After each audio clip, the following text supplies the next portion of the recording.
live. Hi, I'm Joe Carter. This is Things That Matter, where we take on topics aimed at understanding ourselves, each other, our world just a little bit better. My co-host, James Dondo. Hey, James. Hey, Joe. Today we're going to talk about what can be known about what can known brain disorders tell us about normal consciousness. We've got a few topics we want to discuss, and I think it's going to be a fun morning.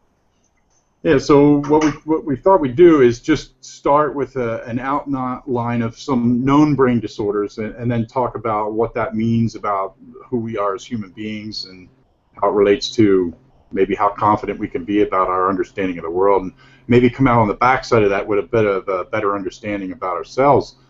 I want to open up with Phineas Gage, who is probably one of the most famous neuro patients, and really the first that clearly illustrated the fact that our brain physiology can have a lot to do with our behavior. He was in a railroad.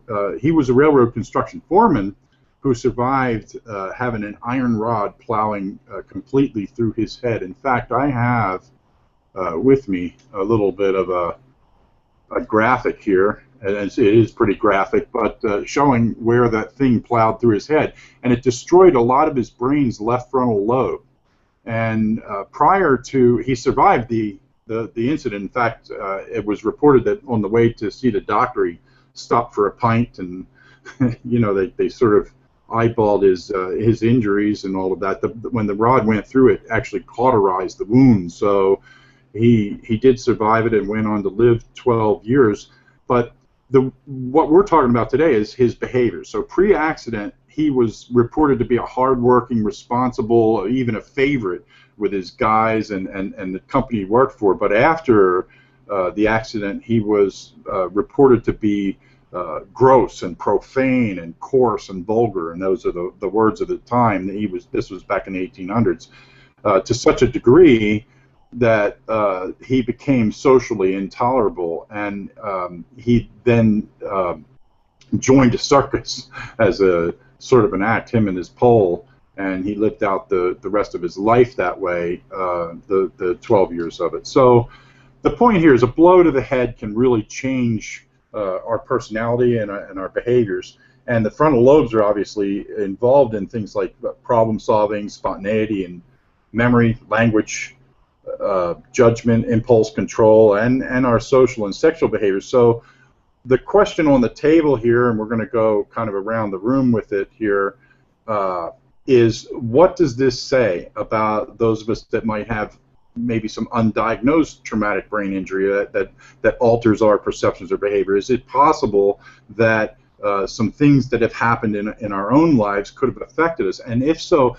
how would we know? In other words, if we see people that lack impulse control and do destructive things and all of that, there may be physiological roots rather than just this assumption of accountability that we project onto each other. And I sort of want to get the conversation started on that note, that perhaps we should have a little bit more tolerance for each other in terms of if we do destructive things, there might be an underlying cause that we might not be able to control as easily as we assume. So what do you think, Scott? It is a tough one, and I think that the possibility of things like this is sort of why we kind of force ourselves, at least legally, to be very consequentialist, because yeah, I mean, it's absolutely the case that certain brain dysfunction and what have you can cause impulsive behavior and things like that, and certainly with like a traumatic brain injury can lead to very unexpected behavior. It can lead to some things that we still don't quite understand. I think the harder part is defining what we consider to be normal. The idea that I'm kind of rolling around in my head right now is I'm not sure that normal is even a useful term so much as consistent. So, for example, with the guy who had the pole put through his head, we can see a clear divide in which the consistency of his behavior changed drastically from the history prior to that point, and depending on how that behavior changes, it can be positive or negative. Without naming names, I know someone who had bipolar disorder, and then after having a stroke, the bipolar disorder appears to be gone. Whatever portion of the brain that was responsible for that issue, it went away. So there are cases of traumatic incidents leading to positive changes in behavior, and again, we can snap a line and say, okay, he's no longer behaving normally, but it's always going to be relative to that individual's history. Diagnosing individual disorders, the DSM makes that a little easier. You have sort of a list of criteria, but having a disorder, I don't know that necessarily warrants being called abnormal, because normal is such a biased term in this case, because without sounding trivial, everyone's different, and I realize I'm a bit rambly at the moment. I think when we use the term normal, for the most part, we say societal norm rather than normal, like in any other sense. We conform to what society expects or behaves in ways people accept or stuff like that, rather than our brain just works the way it does. Which runs into the issue of normal being still end up being a very relativistic term. Absolutely, completely subjective. Yeah, what happens? What would be normal for Western society? Even just the work ethic. If you were to compare the mindset of someone with their job in Japan compared to the mindset of the average person in the United States, it's night and day. If you put over in Japan, someone like me would be viewed as almost terminally lazy, and over here, someone like that would be seen as like this obsessive person. So it would not seem normal for someone to live and breathe their job 14 hours a day. So, yeah, you bring up a good point about what is normal and what is not.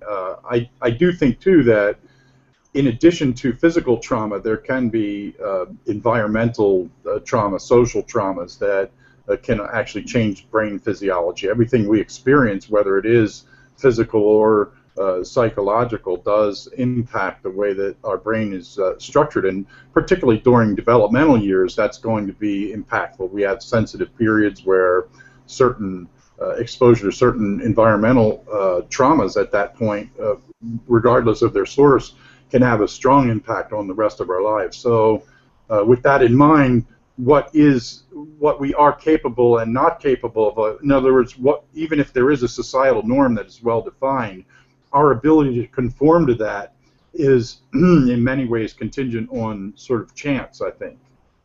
If I'm understanding the Phineas Gage implications right. So Phineas Gage was no longer able to conform to those societal norms. And so by that, then he wasn't able to function. Yeah, no, that's exactly right. Well, we don't even have to go back that far into history. We just need to look at something like the Mike Webster story, the whole CTE concussion issue, right? And you've got football players. Can you outline that a little bit in case anybody's not familiar? Well, Mike Webster played football for the Pittsburgh Steelers during their glory years back in the 70s with Terry Bradshaw and Lynn Swann, and he was the center. He was the anchor of that team, and they got the term Iron Mike because I don't think he missed a game his entire career, which is pretty amazing for an offensive lineman. But about 15 years after his career ended, he was desolate, in dire straits, living in his truck in a parking lot because he couldn't hold a job, he couldn't function, he lost everything, he lost his wife, his kids, everything. He had nothing left, and all he knew was that something was wrong, but doctors couldn't figure out what was wrong. And it was a descent into what we would term extreme psychosis. You'd look at him, you'd think he was crazy, and he was treated like he was crazy. And then after he died, The coroner started dissecting his brain and found what he thought was some abnormalities. And the movie Concussion outlines it fantastically well, but that's basically the story in a nutshell. From there, it follows the story of how the NFL knew that the players were literally dying, not on the field, but years after. It tells the story of a few other players around the same time and following years that died of the same stuff. Their brain, an encephalopathy, just a swelling of tissue around the brain, caused complete change in who they were, from being the nicest guys on the planet to being monsters and wanting to kill people and ultimately taking their own life because they don't know what to do with the fact that their brain no longer functioned as they were used to. And so he was the guy that led the NFL to admit that, yeah, not only does it cause these things, but yeah, they'd known for years that this was happening, and they denied it. And that was the brunt of he was the focal point of. Yeah, and it has had real world impact as well as a cascading impact on the lives of all the people that they touched too. So, yeah. Lydia, do you want to weigh in on the thing here? What do you think about the fact that our brain structure has so much to do with our capacity to think, reason, and process, and whether or not we behave constructively or destructively in relation to our environment? What do you have to say? Well, I don't have as much knowledge about the actual physical structure of the brain. Where I think about I was more interested in the definitions of normality and perception of normality than because I know very little about traumatic brain injury except what I dilettantishly, which is not a word, come up with or encounter in my wanderings. There's a bazillion quotes about about how the correct reaction to an insane society. I mean, when what you perceive around you is at odds with what makes sense to you, to one. It's easy for that society to see one as crazy. Like I'm looking right now while you were talking. I was looking at everyone from Dr. Spock to John Lennon to my favorite author Ursula Le Guin. Just quotes like, "What sane person could live in this world and not be crazy? In a totally sane society, madness is the only freedom." Just okay, Dr. Spock's one is pretty good. In an insane world, a sane man must appear insane. So I don't know. I think that our definitions of normal are defined by the conventions of our culture in a large part. And that's not to say that people who are suffering, that's different. But like inside, I don't know. This isn't making much sense. No, I think I understand what you're saying. And at the risk of derailing things a bit, a lot of it comes. I think a lot of that those statements speak to a society that we live in right now, where mental health is probably still one of the biggest taboo subjects, and it makes it such a problem to even start to have an understanding of how we'll say atypical psychology behaves because you just don't talk about it. It's like it's worse than cancer, having a mental illness, because you have a mixture of people who will just not believe that you have it, a mixture of people who think any sign of mental illness is a sign of weakness, or that it's an indication of like, well, I need to steer clear of you then because you're clearly dangerous. And don't even forget the vast amount of religious thinking on the subject that had called it demonic. For many years, it was considered you're possessed by a devil. So Well, there's that's also quite a stigma to fight. there's also, I mean, there's such a wide spectrum of what is a mental illness. I mean, you were talking about a couple real extremes there, with traumatic brain injury resulting in personality change, and I think that was important in that it does make the connection between the physical state and the demeanor. But the fact is that it's so much of it has to do with chemicals, and many of the chemicals are affected. I mean, I don't know there's a back and forth is what I'm trying to say. And I'm quite certain that things like addiction, things like we'll just stick with addiction, actually rewire. I mean, they redraw the pathways, and the reptilian brain, the survival part of the brain gets attached to things that are ultimately destructive.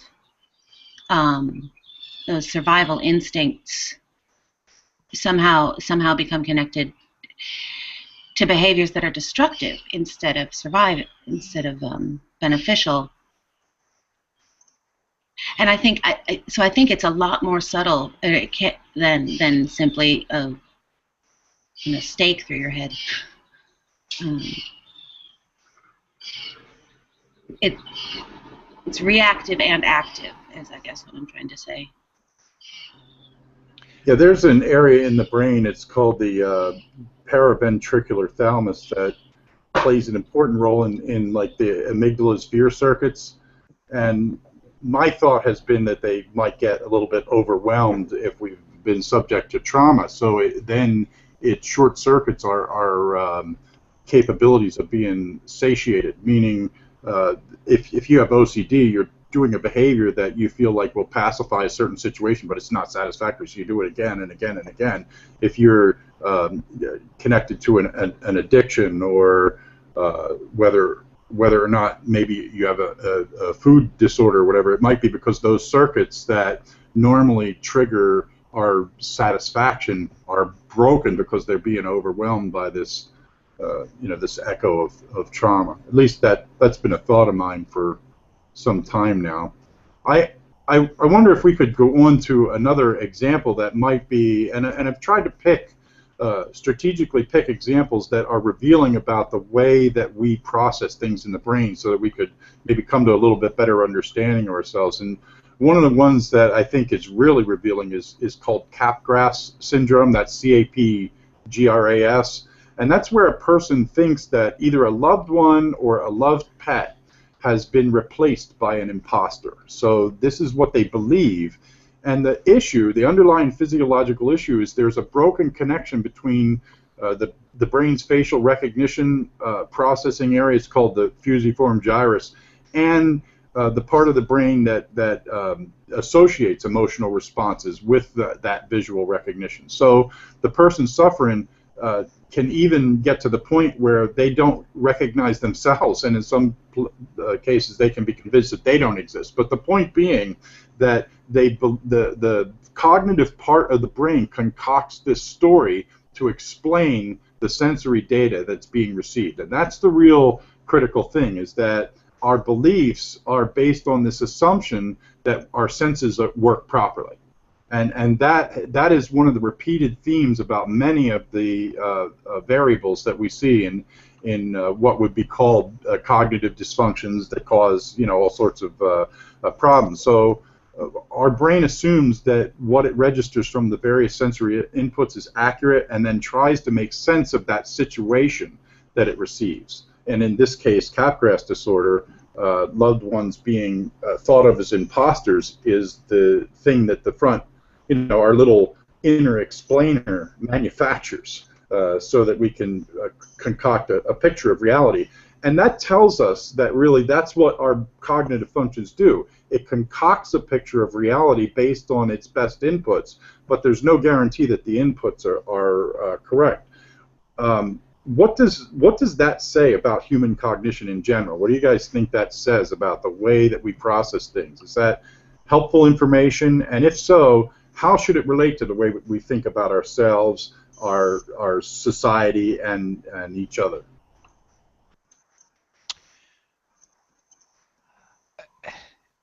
It's a difficult one, because it reminds me of a talk I heard Ozymandias give about properly basic beliefs. We all have them, the reliability of our sense perceptions, but it being probably the biggest one at stake here. And the thing about the reliability of sense perceptions is that you have to trust them. But probably when you're trusting them the most is when they can absolutely fail you, and it can be absolutely devastating to realize that what you're perceiving is not reliable. And for some people, it can be almost impossible to even realize that that's what's happened. And I guess what jumps to mind is that that's a really tough that's a tough boat to be in when what you're confronted with in reality is not meshing with what other people are telling you, and figuring out how you choose. How do you pick which one's right? I can speak. Go ahead. I can actually speak to that somewhat, in a less extreme way than the Capgras syndrome. If you're familiar with what body dysmorphia is, that's something that I have intimate knowledge of, and that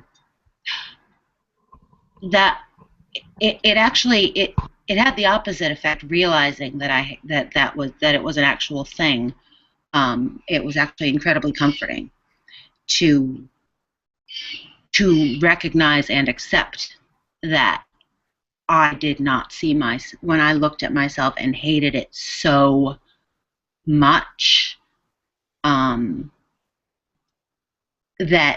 was actually inaccurate, and that I could not trust my eyes was something that I still cling to, as a comforting thing.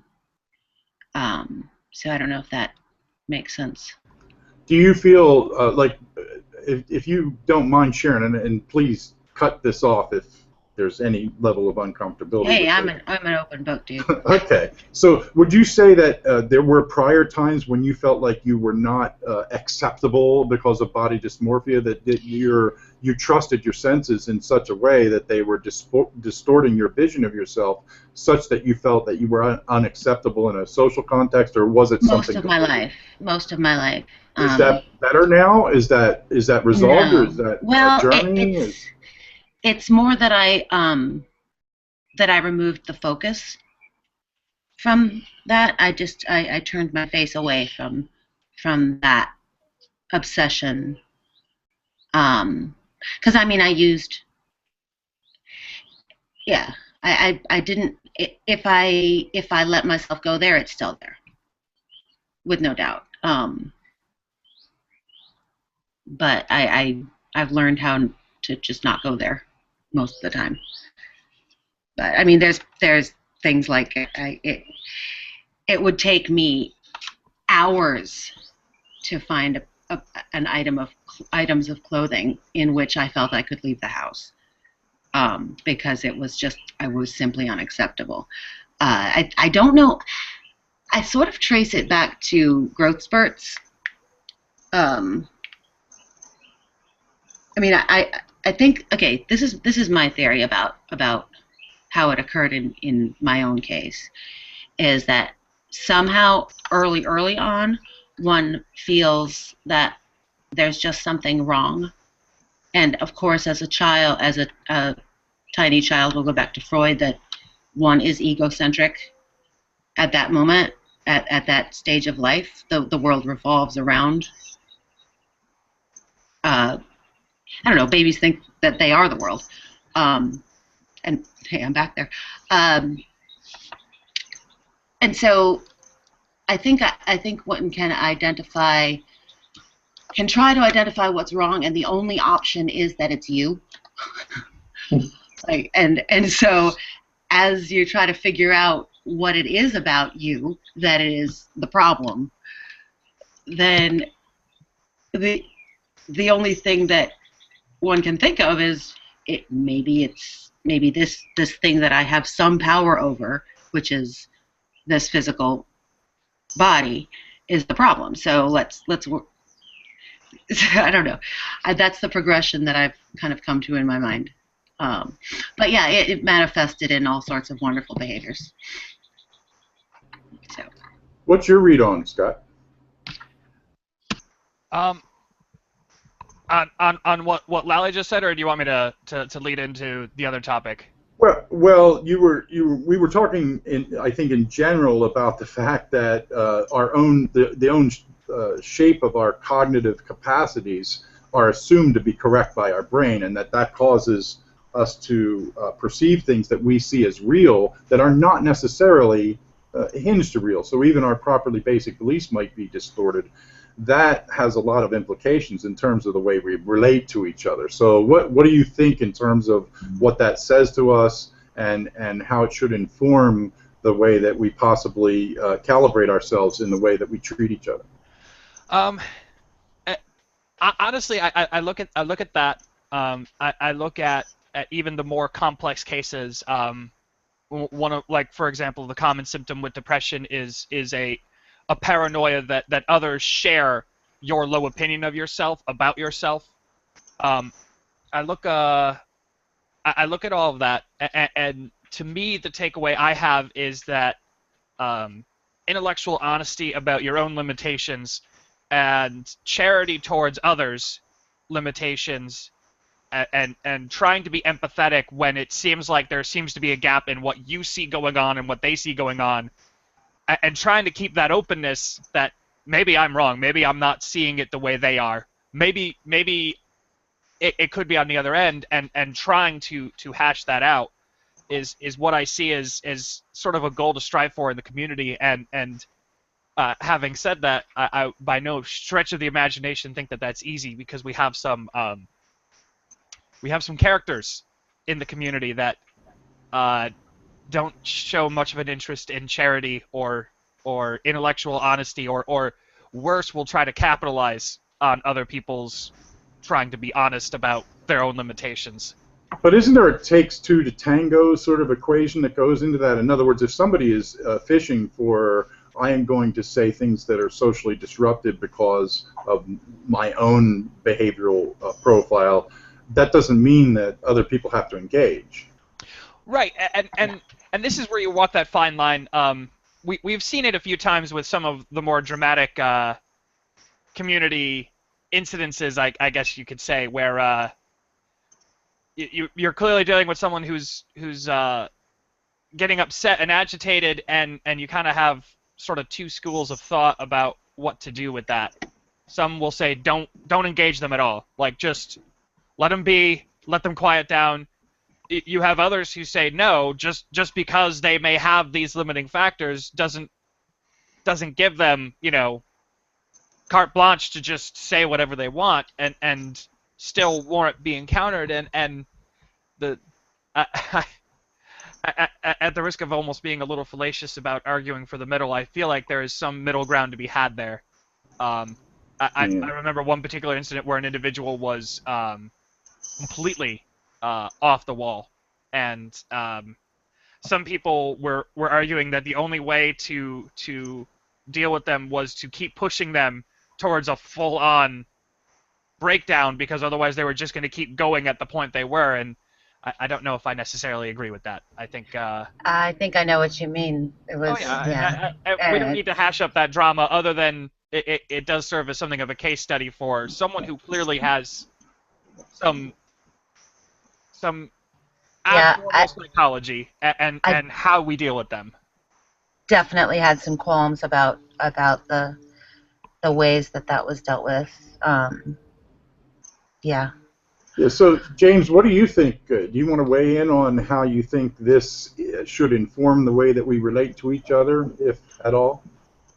Well, I think the more we figure out how little we understand about how we function, it has to really, I guess it has to really come down to an understanding that if we really can't rely on our own senses for the most important things in life, our our basic beliefs, our understandings, how the world operates, how we interact, how we relate to each other, how we relate to ourselves, if we can't somehow understand that if we don't have the ability to rely 100% on our input gathering facilities, faculties, then we really, really, really have to be far more tolerant and far more understanding of everybody we come in contact with. Because it really has to change the dynamics of every conversation. Because we can only meet people where their understanding has them and where their experiences have them. We can't assume anything that people have any knowledge or awareness of the fact that they could be wrong. And, like we were talking about earlier, this is the old precept game. Well, how do you know that? Well, how do we know anything?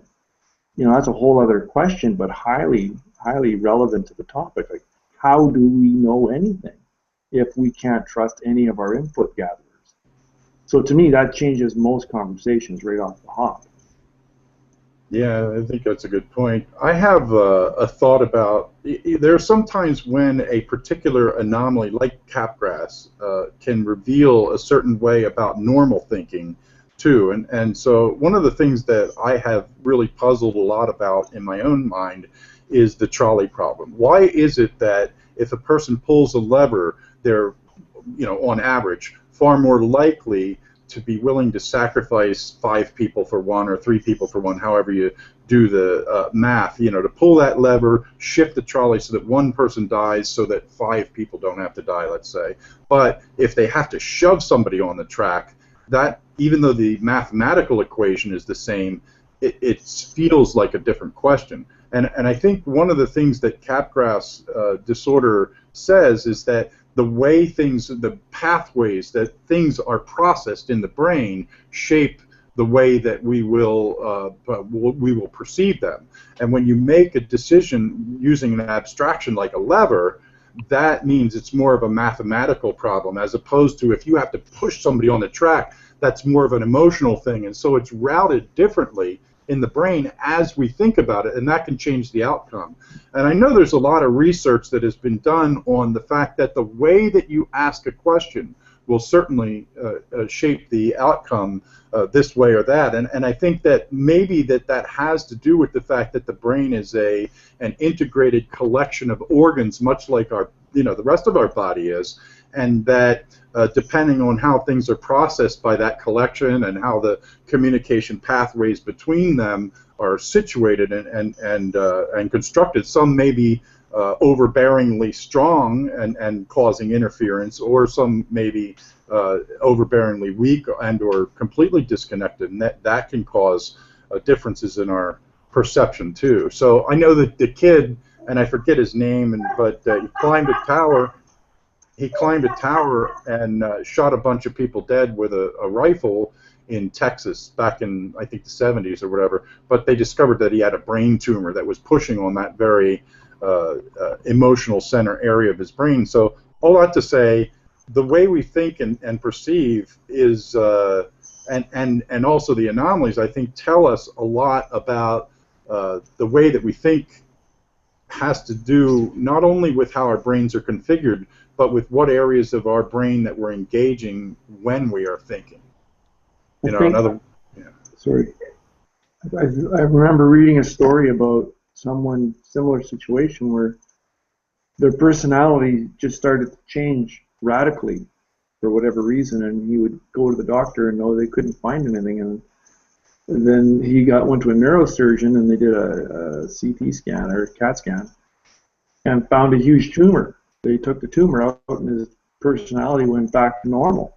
And then a few years later, his personality changed again, and lo and behold, they went back in and found the tumor had come back. So yeah, I mean, there are so many things we don't understand about what goes on inside of our own heads, and it's quite fascinating, the things that we're learning every day.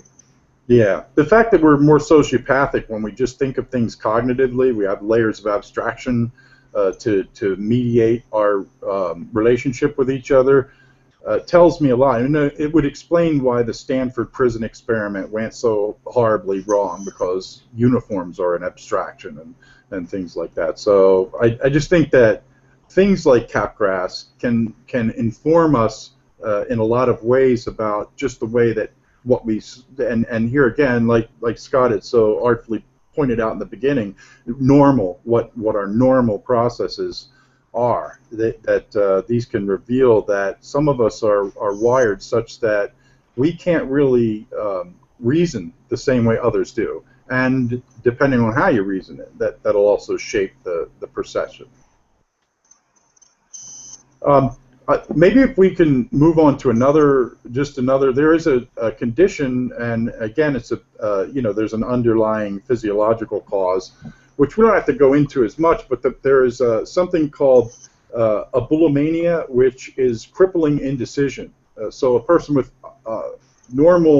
otherwise normal reasoning skills, when they're faced with a simple life choice, even like going for a walk or choosing a restaurant or whatever, it's a major catastrophic problem, to the point where they just get anxious, and they just have difficulty, they panic attacks and regaining normal function. That tells us that we tend to think that people are basically the same, and that they respond to reason with reason as we perceive reason, and have similar reasoning faculties, but there's plenty of evidence to suggest otherwise. So how important is it for us to understand that our perceptions build on a sea of circumstances that we can't, in other words, we can meet up with people who are very sincere about things, but they're also very incorrect about them. And we tend to treat those people as if they've somehow violated, like they're a criminal that needs punished, as opposed to somebody who is potentially wounded that needs some healing and nourishment. And at least that's my perspective. What do you guys think about that? I mean, does this stuff kind of give us some information about like a foundation for a better way to relate to each other? Or is this just adding confusion? I think it's important to realize that everybody has. I wish Shadow was here. Everyone has their own hell. He says that, and it's easy with mental things, because it's not visible to or always visible, to feel like there's no excuse, like to feel like it's your fault, to feel like you should be able to just think, people should just be able to think their way out of it. And because, I don't know, you were talking about brain tumors, and before they realized there was a brain tumor in that gentleman, they were probably blaming him. But then as soon as there was a brain tumor, they're like, oh, well, then it's not his fault. But when it's not something as obvious as a brain tumor, what then? Is it his fault if it's a chemical thing instead of a tumor? Or is it not? I don't know. No, I think that's a really good point, because the bottom line is a person that's subjected to trauma with like PTSD or whatever will obviously have some different emotional processing, where they might not have as much impulse control and so forth over their life and behaviors, because the circuits that normally would have them intervening with the thing, doing the better thing, comes from the front of the brain. It's the reason that teenage males are so impulsive, so to speak, because even our brains don't fully develop until we're 25. So the point being that we have a situation where there are lots of things that we could be influenced by that shape our capacity not only to think clearly about things, but to also restrain our behaviors. Now, I didn't put this one into the mix, so I'm just recalling it from memory here, so it's going to be really sloppy. But there was a fellow who had an accident in a car, hit his head, and lacked impulse control. So he could actually reason the moral, say, I know that this is wrong, but he could not stop himself from actually doing it. So there's a whole nother, I don't know, for lack of a better word, there's a whole nother person, the doer and the thinker, that may not be connected as well. The same way as Capgras is a disconnect between our visual centers in our brain and our emotional centers, you can have a disconnect in the brain between your capacity to reason through things and your capacity to restrain yourself from doing impulsive behaviors as well. And I think that has a lot of implications in areas like law enforcement and what we call the criminal justice system and all that, in addition to the kind of tolerance and charity that we should have one to another. In other words, I know we have to contain destructive behavior. That I'm not unclear on, but in terms of the way that we wag our fingers, I think our finger wagging is a bit putting our face a little too far in front of our skis, if I'm reading things correctly. What do you guys think? Well, there's a famous quote by Kant that is, ought implies can, which is to say that if you ought to do something, it must follow that you can do it. And if these sort of like mental conditions can force you to behave in a way other than you ought to do, which is to say it can violate your agency to act in a way that would be beneficial to yourself and others, then it's not really fair to say that they have failed to meet some moral expectation, because they can't have done otherwise. Yeah, I knew it was going to go here. I knew it was going to go to free will. It's a contentious topic. Yeah, totally. Not in this room, I don't think. No, it's not contentious. It's not. I don't think it'll be contentious with us. But that I had an instinct that was somewhere this would end up. Well, how could it not be otherwise? I mean, if you think about it, we have certain expectations on people to do things, and then we expect them to make good choices and actually carry out the disciplines to do that. But as we've been sort of dissecting a few of these anomalies that go on, you pretty soon discover that what we choose to do and don't do, what we choose to think and don't think, is in a lot of ways the result of the torrent of happenstance and physiology and all of that. It's not necessarily something that we can just say, okay, everybody's equipped evenly so that we can expect evenly across the board.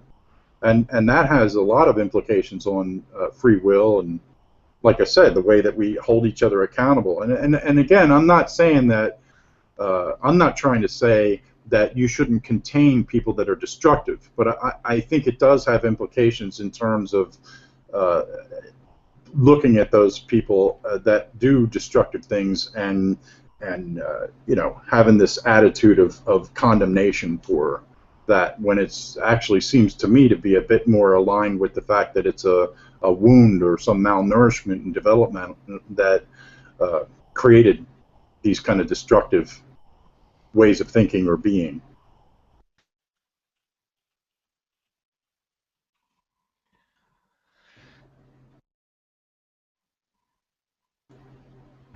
Did I just murder the room? No, it's just a lot to take in, and I mean, I agree with you. And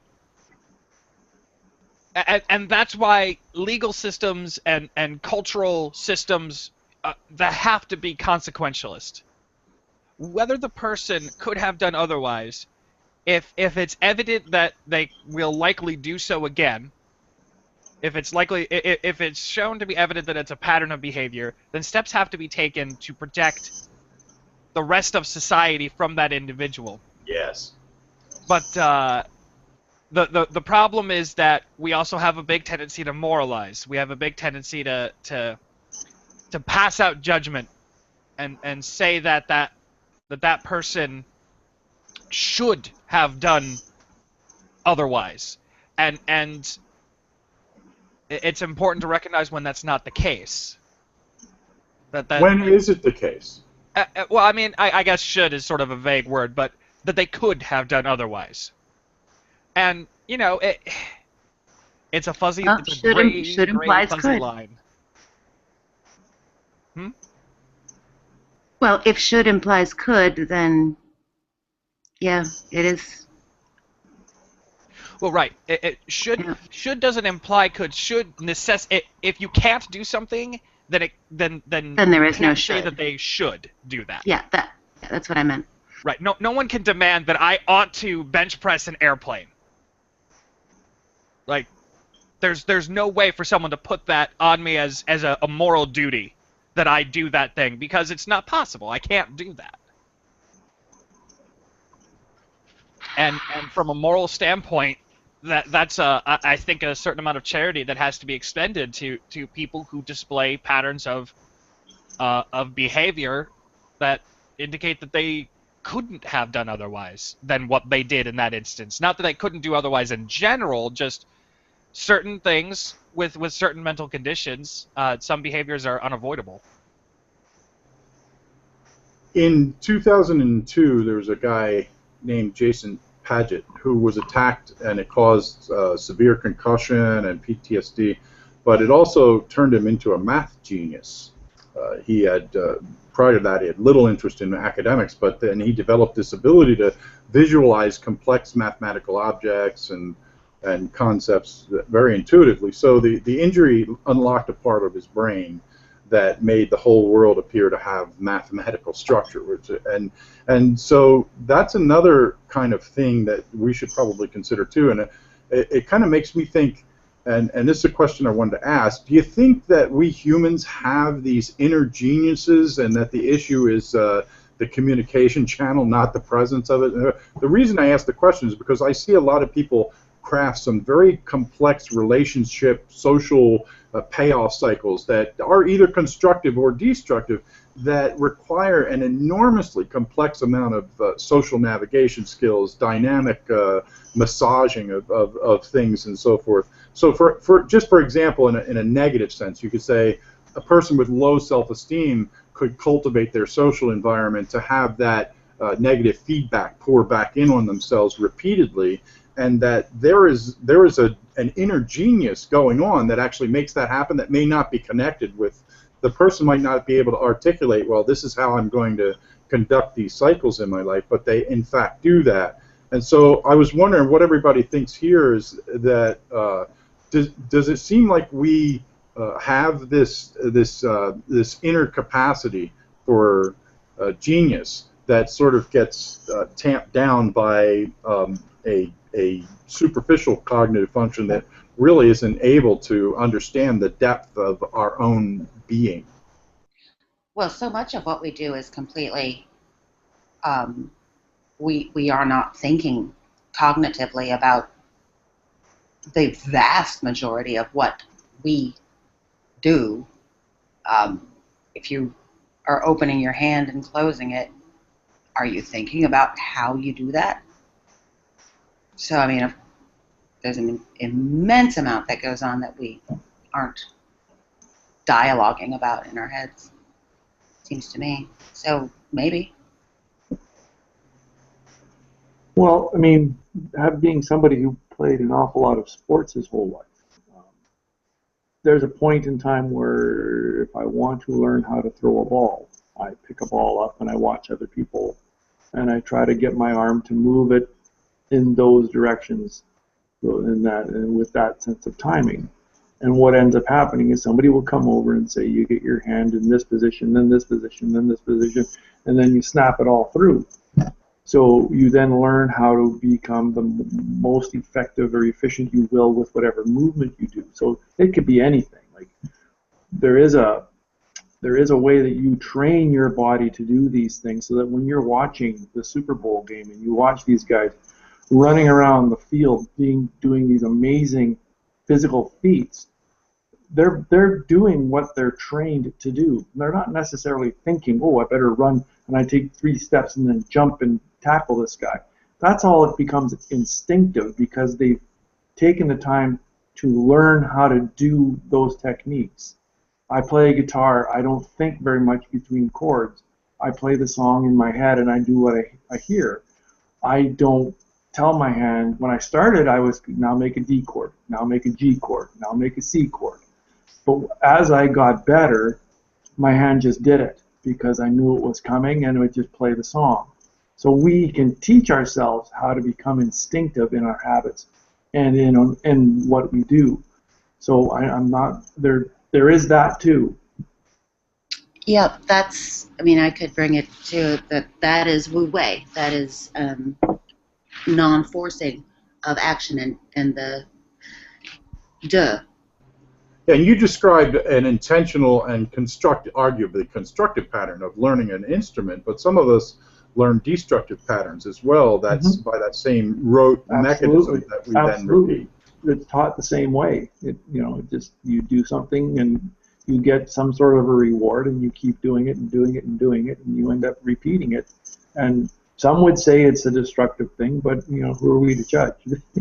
They're getting a reward from it on some level, and that's why they keep doing it. So or it's just familiar. Eric Byrne, many years ago, wrote a book called Transactional Analysis, where he described how the patterns of relationship we get exposed to in our youth before we ever even learn to talk or articulate or point that at self-awareness or anything, that we're exposed to these cycles of relationship that develop a sort of script that we then learn, and then he calls them, we might start playing games. Like one of the games he names is "See What You've Done to Me, You Son of a Bitch." So if a person grew up in a family environment where the payoff was I'm the victim and therefore that's power, that they may concoct their life in such a way to actually make those kind of social cycles and those payoffs happen repeatedly. I think the most important thing under all of that is the fact that our own level of awareness about the motivations and drivers that go into what we are as human beings, not what we are as human knowings, but what we are as human beings, can be disconnected, and that it is work to actually get a grip on who we are inside of ourselves. But I think the view is worth the climb. What do you? I mean, is that a general consensus in this room at least? Do you feel like it's worth the effort to get to know yourself, and that's not maybe as easy as some people think it is? In fact, I think some people just assume they know themselves when in fact their level of unawareness is probably pretty high. Well, I don't know how many times we sit and watch Hangouts or are in Hangouts where you're listening to somebody and you can clearly tell they never think about what they say, what they think, or what they believe. They just speak. And there's no self-awareness, there's no self-correction, there's no self-reflection. And when those people are easy to spot. And you just go like, take a few minutes and go back and listen to what you just said and see if that's really what you wanted to say. We see that all the time. Yeah, but here again, we are human beings, not human knowings. So even if you know something, it doesn't necessarily mean you're. In other words, I know that if I engage somebody and then I start needling them, that I'm probably going to get a defensive response. But I maybe don't know that the reason that I am obsessively compulsed to do that repeatedly goes into some physiological or experiential thing that happened that sort of rooted that behavior mechanism into the pattern of the way I am of being. And that's what I'm talking about. Knowing yourself at that level and then being able to begin to intentionally craft the disciplines that shape our experience of life is not an easy proposition, at least from my perspective. I don't know What do you guys think? Uh, to jump in with a little anecdote about coming to know yourself. I train martial arts and self-defense. That's a big part of my life. And we train like how to defend yourself against someone coming at you with a knife or a gun. And I went to my instructor and I said, like, with the gun defense, like I'm comfortable taking the gun away from someone, but I don't see a scenario in which I'm going to try to bring that kind of lethal force to bear against that person, even though they tried to kill me. And my instructor nodded and he said, no, I can see why you would feel that way. So why don't we walk through a couple of scenarios and see what you think. And the one he threw at me that, like, it literally jarred me. He's like, okay, I have a gun, you have a gun. My gun is pointed at your wife. Bang! What do you do? And I knew at that moment that I would absolutely fire in kind, even though I would gain nothing by doing so. And my eyes welled up. It upset me just envisioning that scenario and how it was presented. And my instructor nodded and said, "Why don't you go and give your wife a call and get ready for the next class." We were at a seminar, so this was kind of between classes at the time. And it was sort of a jarring realization that it's like, as much as I thought it was so ingrained in me, like I would never like kill someone in cold blood. I would never execute someone. And then I realized, you know what? I could be pushed to that point. And it's better that I understand that about myself now rather than have that be something that comes up in the heat of a moment. Yeah, I think that what you're describing is that you wouldn't offensively kill anyone. You would defensively. I would defensively, but again, in this scenario, it's not defensive if the guy's already shot somebody else. Right, like my say in the scenario that my wife has already been shot and has ostensibly been killed. I would still respond lethally, even though it could do nothing to save my wife at that point. Okay, all right. And, fair enough. And I'm not necessarily going to sit there and say that that's absolutely the right thing to do, but I now understand that even as firmly rooted as my sense of morality is, because I've often said that even in self-defense, I wouldn't kill someone just to protect myself. Like, my own neck isn't enough for me to just want to kill someone. No, I completely agree with that. I would never go and set out knowingly to kill somebody. I would even struggle with what to do if somebody were to shoot my loved ones. It's like right. It would be a real struggle for me. I understand why you would, but for me, it would still be very difficult for me to make that decision to pull the trigger. But that's just me. Like, we're different. Right, and I mean, I'm not saying that it would be easy, yeah. But it's one of those. It's one of those in that journey of understanding yourself. There are those tough decisions, those I guess you could call them an acid test of your morality. That it's better to spend time really working through how you would process more serious scenarios, because you don't want to be paralyzed by indecision in the heat of a moment. And I think not knowing about that, not knowing how you're going to react, and then acting in the heat of the moment, I think is going to make it much harder to come to grips with after the fact. If you're constantly plagued by should I have acted differently, because you literally just acted in the moment. At that point it almost feels like it was an impulse, and it's like should I have not acted that way. And if you understand yourself and you understand how your mind works, then you can be better prepared for the consequences of those actions.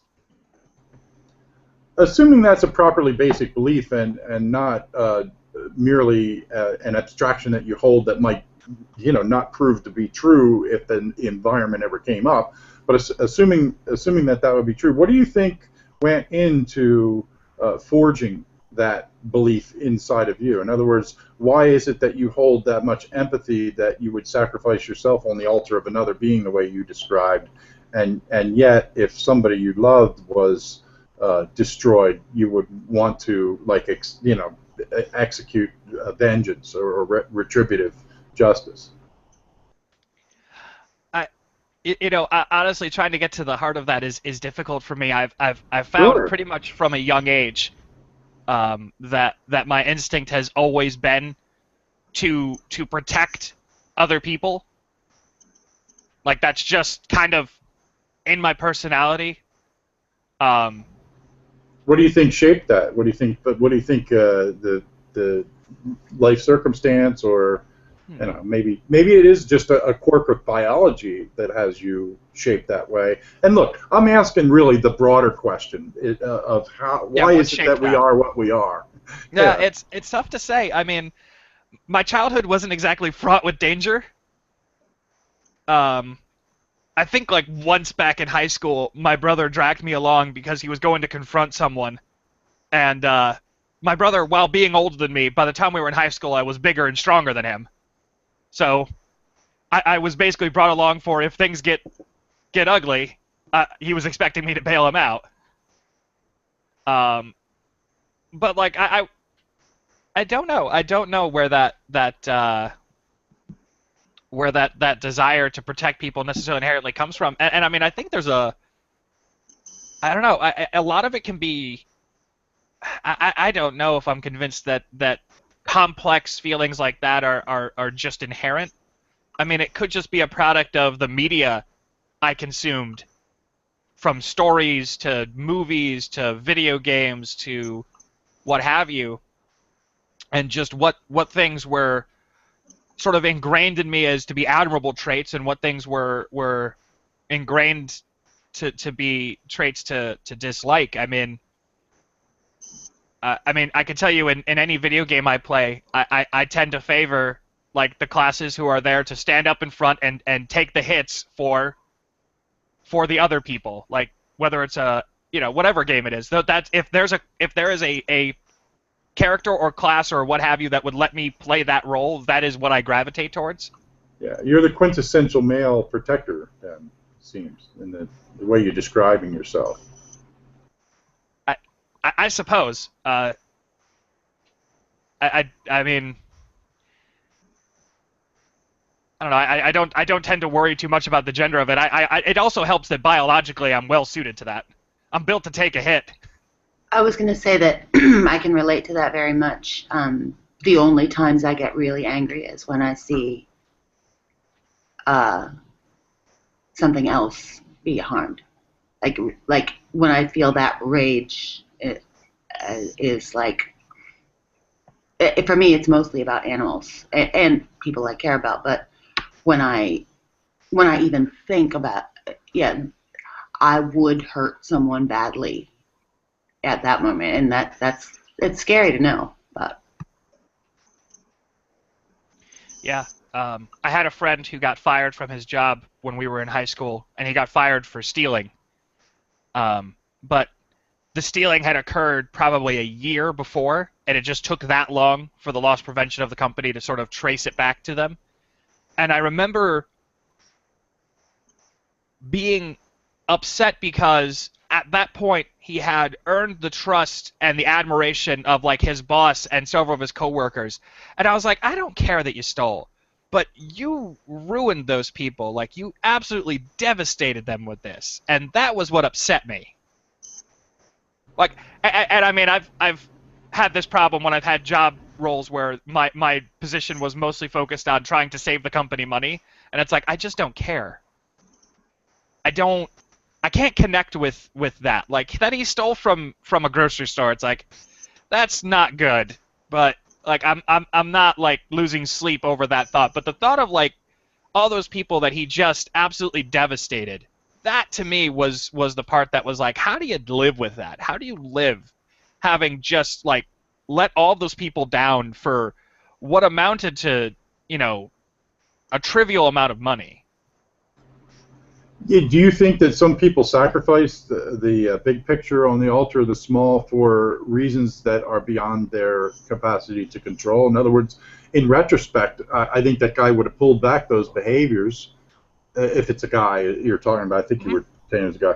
So I think in retrospect, that guy would go back and edit and not do what he did, having realized the consequences that were displaced in time. And yet, at the time, it would have been well within a person's cognitive capacity to recognize that the implications of this could be pretty serious. And yet, the impulse control wasn't there. And so, what is it about our wiring that we seem to be our own worst enemy? I think in literature it's called the hamartia, the fatal flaw of the hero. We do have this tendency sometimes to just undermine our life in big swaths for trivial things. And I don't know why we do that, but it seems like a theme. Yeah, uh, it actually dovetails nicely into a topic that I've seen some philosophical discussion on what is weakness of will. Um, a definition commonly put forward is to do other than what we think is best. Oh, I don't like that one. Right, I and, mean, and the problem is how do you do that? Can you, in any moment, act other than what you think is the best at that moment? absolutely not. Like, Right, and so what it boils down to is I think that it comes more to a debate of incomparables when you're comparing things and I mean I don't know that and as put forward I don't know that weakness of will is really a thing. I think it more comes down to how your brain is wired to process inputs. Well, let me tell you, and again, I'm pulling this from memory, so it's going to be sloppily articulated. But the point being that there was a fellow that was damaged in his again in his frontal lobe, and he kidnapped, held hostage, and raped a woman for 2 weeks, and then put her in his car and drove her home and gave her his card, and said, "I really had a good time. Let's do it again." This particular person just could not really grasp the gravity of the situation, even though he was able to drive and whatnot. And so when I think about will, and then I stack it up against some of the physiological anomalies that create certain behavioral profiles in the context of humanity, I start to get a pretty foggy picture about what we're able to actually hold ourselves accountable for. Now, again, I'm not saying that there is, we should just go give everybody a hug and make excuses. No, we have to, like you said earlier, we have to contain destructive elements of society. That's a given. But what I don't quite get is what kind of an impetus we have for condemning each other for behaviors that are based and predicated on what appears to me to be things that are far deeper than our capacity to grasp at this point, let alone hold each other accountable for. That's just my thought on it, and I could be off. I'm just sharing my perspective. I think I agree with you. And I mean, human psychology and the ability to take action is such a weird thing. I was at a like a I don't know, like an after hours like I don't know, it was like an office function at like some country club because I guess that's what they do. Um, and normally when I go to places that have an open bar, I have to go up to the bar and order myself a drink. And in that regard, it's very easy for me to keep the pace at which I'm consuming alcohol at a rate that I know I can manage. But at this event, they had staff walking around who would ask you what you want, and then, even worse, they would then remember what you want and just like, oh, do you want another? And just changing the dynamic by which I get the drinks, I quickly found myself like, whoa. I was like well over the limits. Like, all right, I need to like I need to slow down because I had had way more to drink than I normally would, because just changing that mechanism, I lost all track of how much I had to drink. And I mean, it's the same thing when you're offered a slice of cake or when they hold the cake out in front of you. It's easy to say no when it's an abstract notion. It's much harder in the moment with the object that you may want but probably shouldn't have sitting right in front of you. And I would say that probably a weak moment is something that should be forgiven, but a pattern of constantly indulging on impulse, because once you've made the mistakes and you've seen the consequences and then you do it again, and you keep doing it even though you've been down this road and you know the consequences, I think that's where there's some room to start moralizing and saying that, like, okay, you've had time to process this and process sort of what went wrong. Like, yeah, when do you step back and say that maybe I'm the problem here? Right, and but I need to do I'm something. thinking of that in terms of containment. I don't necessarily think it's fair. I do think it's necessary to do that. In other words, we have to hold each other accountable to a certain standard by necessity of the way that life is structured, not necessarily that it's a just proposition, so to speak. Yeah, and I mean, and I guess it's easier to put it in like more objective circumstances, and to go full nerd for a moment. In one of the MMOs I play, this group I was with was trying to field what's called a raid, which is where you go and fight like this big boss with more complicated mechanics. And this group isn't very seasoned in this kind of content, so there was a lot of struggles. One of the people who performed the worst during the raid, and no matter how many times we went back, was always one of the worst performers, was also the person who wrote, I think by the end of all this, like trying to like work with him to improve, has written about 12 pages of why it's not his fault that he's having these problems. And I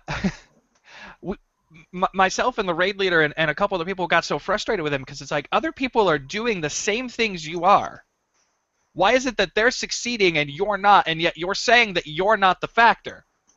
And I think there has to come a point where even beyond a consequentialist attitude of like, okay, we need to isolate this person because they're doing these harmful things, it becomes this problem of, at some point, you've had enough time, you've seen the consequences, and I mean, in the long term, I think it's more possible for us to at least affect circumstances to avoid making the same mistakes again, even if presented with that exact heat of the moment, we could be in trouble.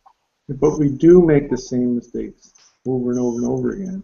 So, you know, we never learn. If people really did learn from history, you would stop invading Russia in the wintertime.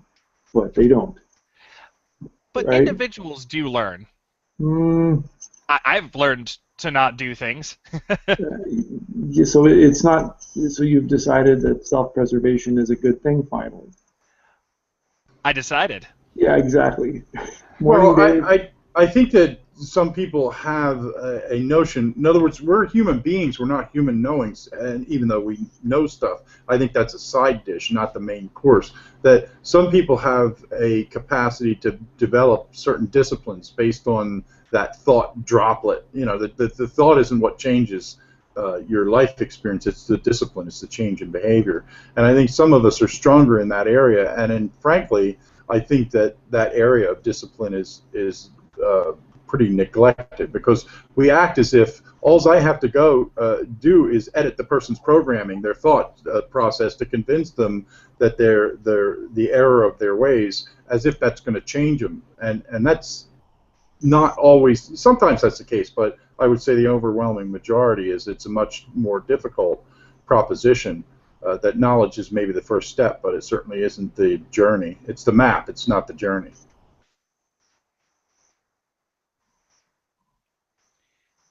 Yeah, that's true.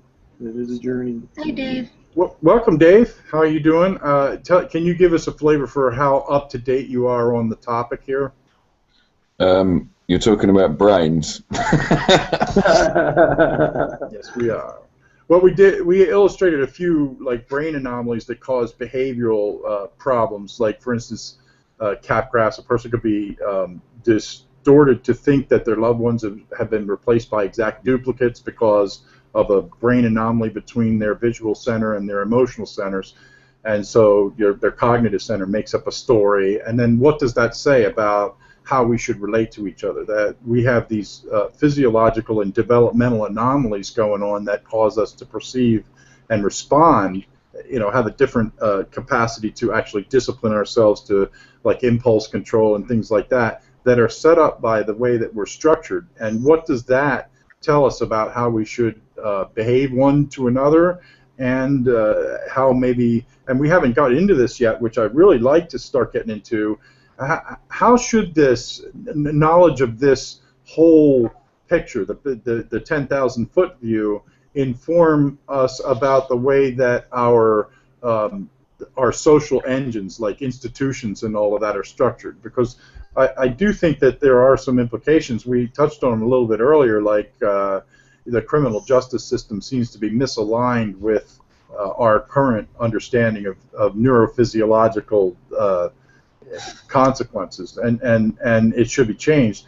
So do you guys have any thoughts on that big picture kind of thing? How should this change the way we relate to each other and how we reshape our social institutions so that it has a situational awareness of the fact that we have a tenuous hold on not only what we're aware of cognitively, but what we're able to control behaviorally? The whole retributive thing just needs to go away, in my opinion. The whole idea that it's for punishment.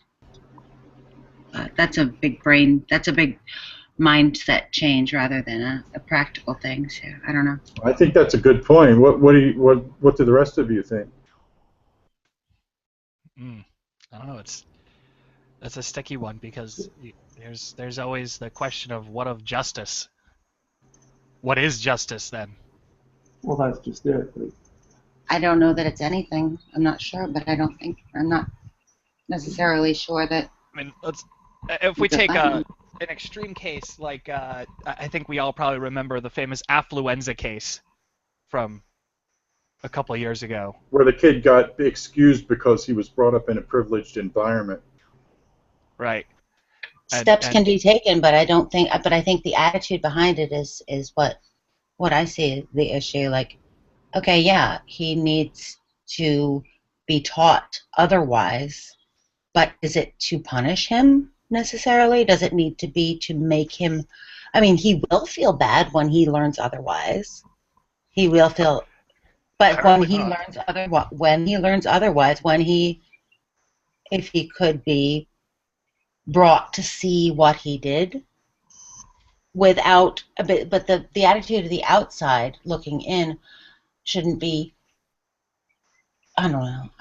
I don't know exactly what I know what I'm trying to say. I'm not sure it's coming out my mouth though. Hey, can I try to articulate what it is I think you're saying? And that is that what you're saying is that we should be aligned with how to restore that person's capacity to operate in the context of society constructively and not destructively. I forget what he did, but it was I think it was a DUI, and he wrecked into some people and then didn't take any accountability for it. But let's just say that's what it was, and then they gave him a pass because of this.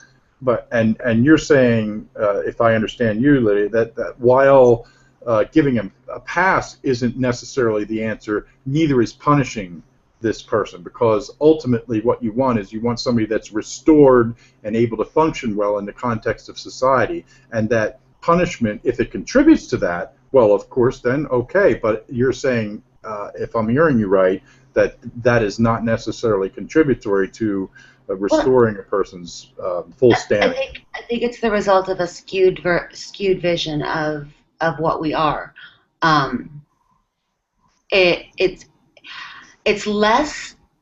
I guess it's less about the practicalities of it than it is about how people think about punishment, and that there is such a thing as a need for it. It's the vengefulness. That's what I want to. That's what I would like to see go away. Yeah, because I mean, punishment is definitely necessary. I mean, I have a 3-year-old nephew who, when he acts up, he gets put in timeout. Uh, How and effective I is do it? think that that's important How that he effective do you understand that think that is? misbehaving can lead to Oh, consequences. yeah, of course. I mean, that's it. It's that attitude of compassion toward the child. Um, I mean, that, I guess there's yeah, also the attitude of compassion towards the victims, right. which is where you get into this really gray area, because what of like the people that he hit with that car? What of the families of the people that he hit with that car? Are I mean, is it just for us to say, we're so sorry, and Then, he walks yeah, it's free? Like, revenge. And I is mean, I have instincts of vengefulness that I feel frequently enough to know that I'm hypocritical, expecting that it can go away. Um, but it seems that if I were being purely rational about it, it, it's not a true. I don't know. It's a misperception of the real situation. and I mean, I guess not all acts of punishment or retribution. I don't know that I necessarily always consider that to be vengeful. I mean, in some sense, a society needs a notion that those who are going to harm them are going to be dealt with, and dealt with fairly. And what is fair can be a tricky thing. And I mean, I'm not a big fan of capital punishment, and by not a big fan, I would say I'm actually pretty strongly against it. But I mean, getting sent to prison can be as much about um, justice for the injured as it is uh, punishment for the one doing the injury, as well as preventing them from harming others. Yeah. So the real question is, I think here one of utility is punishment. In other words, we talked earlier about the fact that some people, if they have a low self-esteem, or however you want to sort of couch that thing, a negative relationship with themselves, they can go on this orchestration path where they're trying to find a way to reinforce their attitude about themselves, and that can be in violations of law and or behaviors that are going to land them in prison and that sort of thing, just based on the ways that laws are profiled right now. So with that in mind, people like that are actually using the system in order to reinforce their image of themselves. And I'm not saying that in all cases by any stretch, but I'm saying that there's a whole complex tapestry of things that are going on here, and that if a person has a negative self-image and they feel like they deserve punishment at whatever level, which they may not be consciously aware of, they're probably going to orchestrate some sort of an arrangement to make that to make reality confirm their image of themselves. And with that in mind, in order to go in and edit that process, punishment is not a detriment; it's a reinforcer. And so you are actually taking a person and reinforcing the negative cycle. And then if you then release them from jail, that there's strength in the cycle of destruction, not any kind of mitigation. In other words, it's not healing and restoring anything. It's actually making the problem worse. So if you're looking at it from a strictly utilitarian sense, if you're going to punish somebody that's going to get worse from the punishment, you might as well support capital punishment, because what you're really doing is worsening the problem, at least from a certain perspective.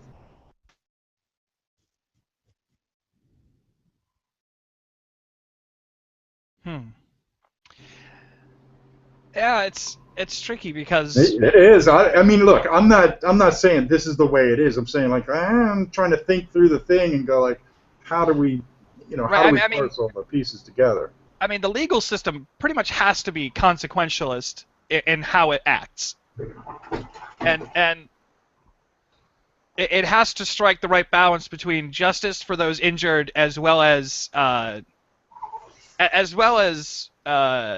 justice for as well as working towards the rehabilitation of those who erred, and hitting that Yeah. balance can be a tricky thing, and Yeah, so why wouldn't the consequence be, okay, here is what you're going to need to follow this plan of behaving in a manner that is constructive toward yourself and society at large, and this is the structure that you're going to enter into to make that happen. Now, I think that could end up being somebody exploiting it for slave labor or whatever, but I know that in some prisons they have engaged some of the prisoners in training dogs.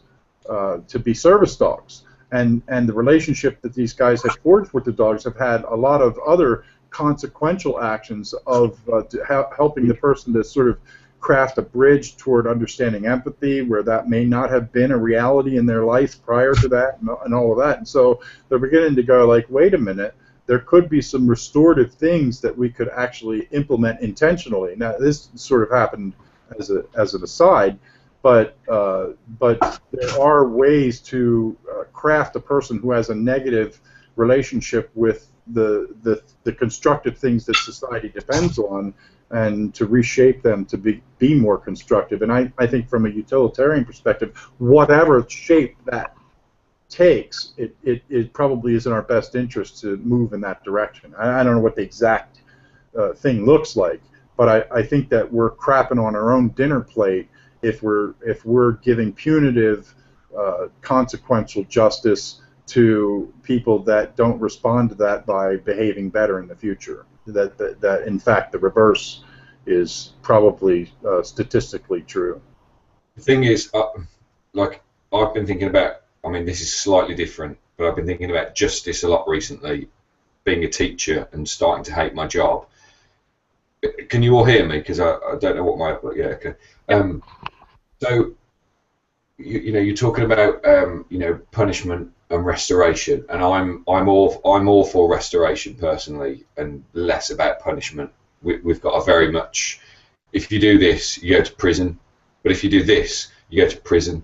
Oh, and if you do this, you go to prison. It's sort of like a one punishment for many different crimes. So I think the idea of trying to restore people in the context of prison, well, firstly, you've got the whole psychological issue of, I want to get out of this place. So you've got that question then of, well, are they saying things that they know are the things that we want to hear so that they can get out? Because I deal with kids all the time, and, you have a kid who shows one particular type of behaviour, they get a detention, you have a conversation with them, they go, I know, I'm sorry, it was wrong.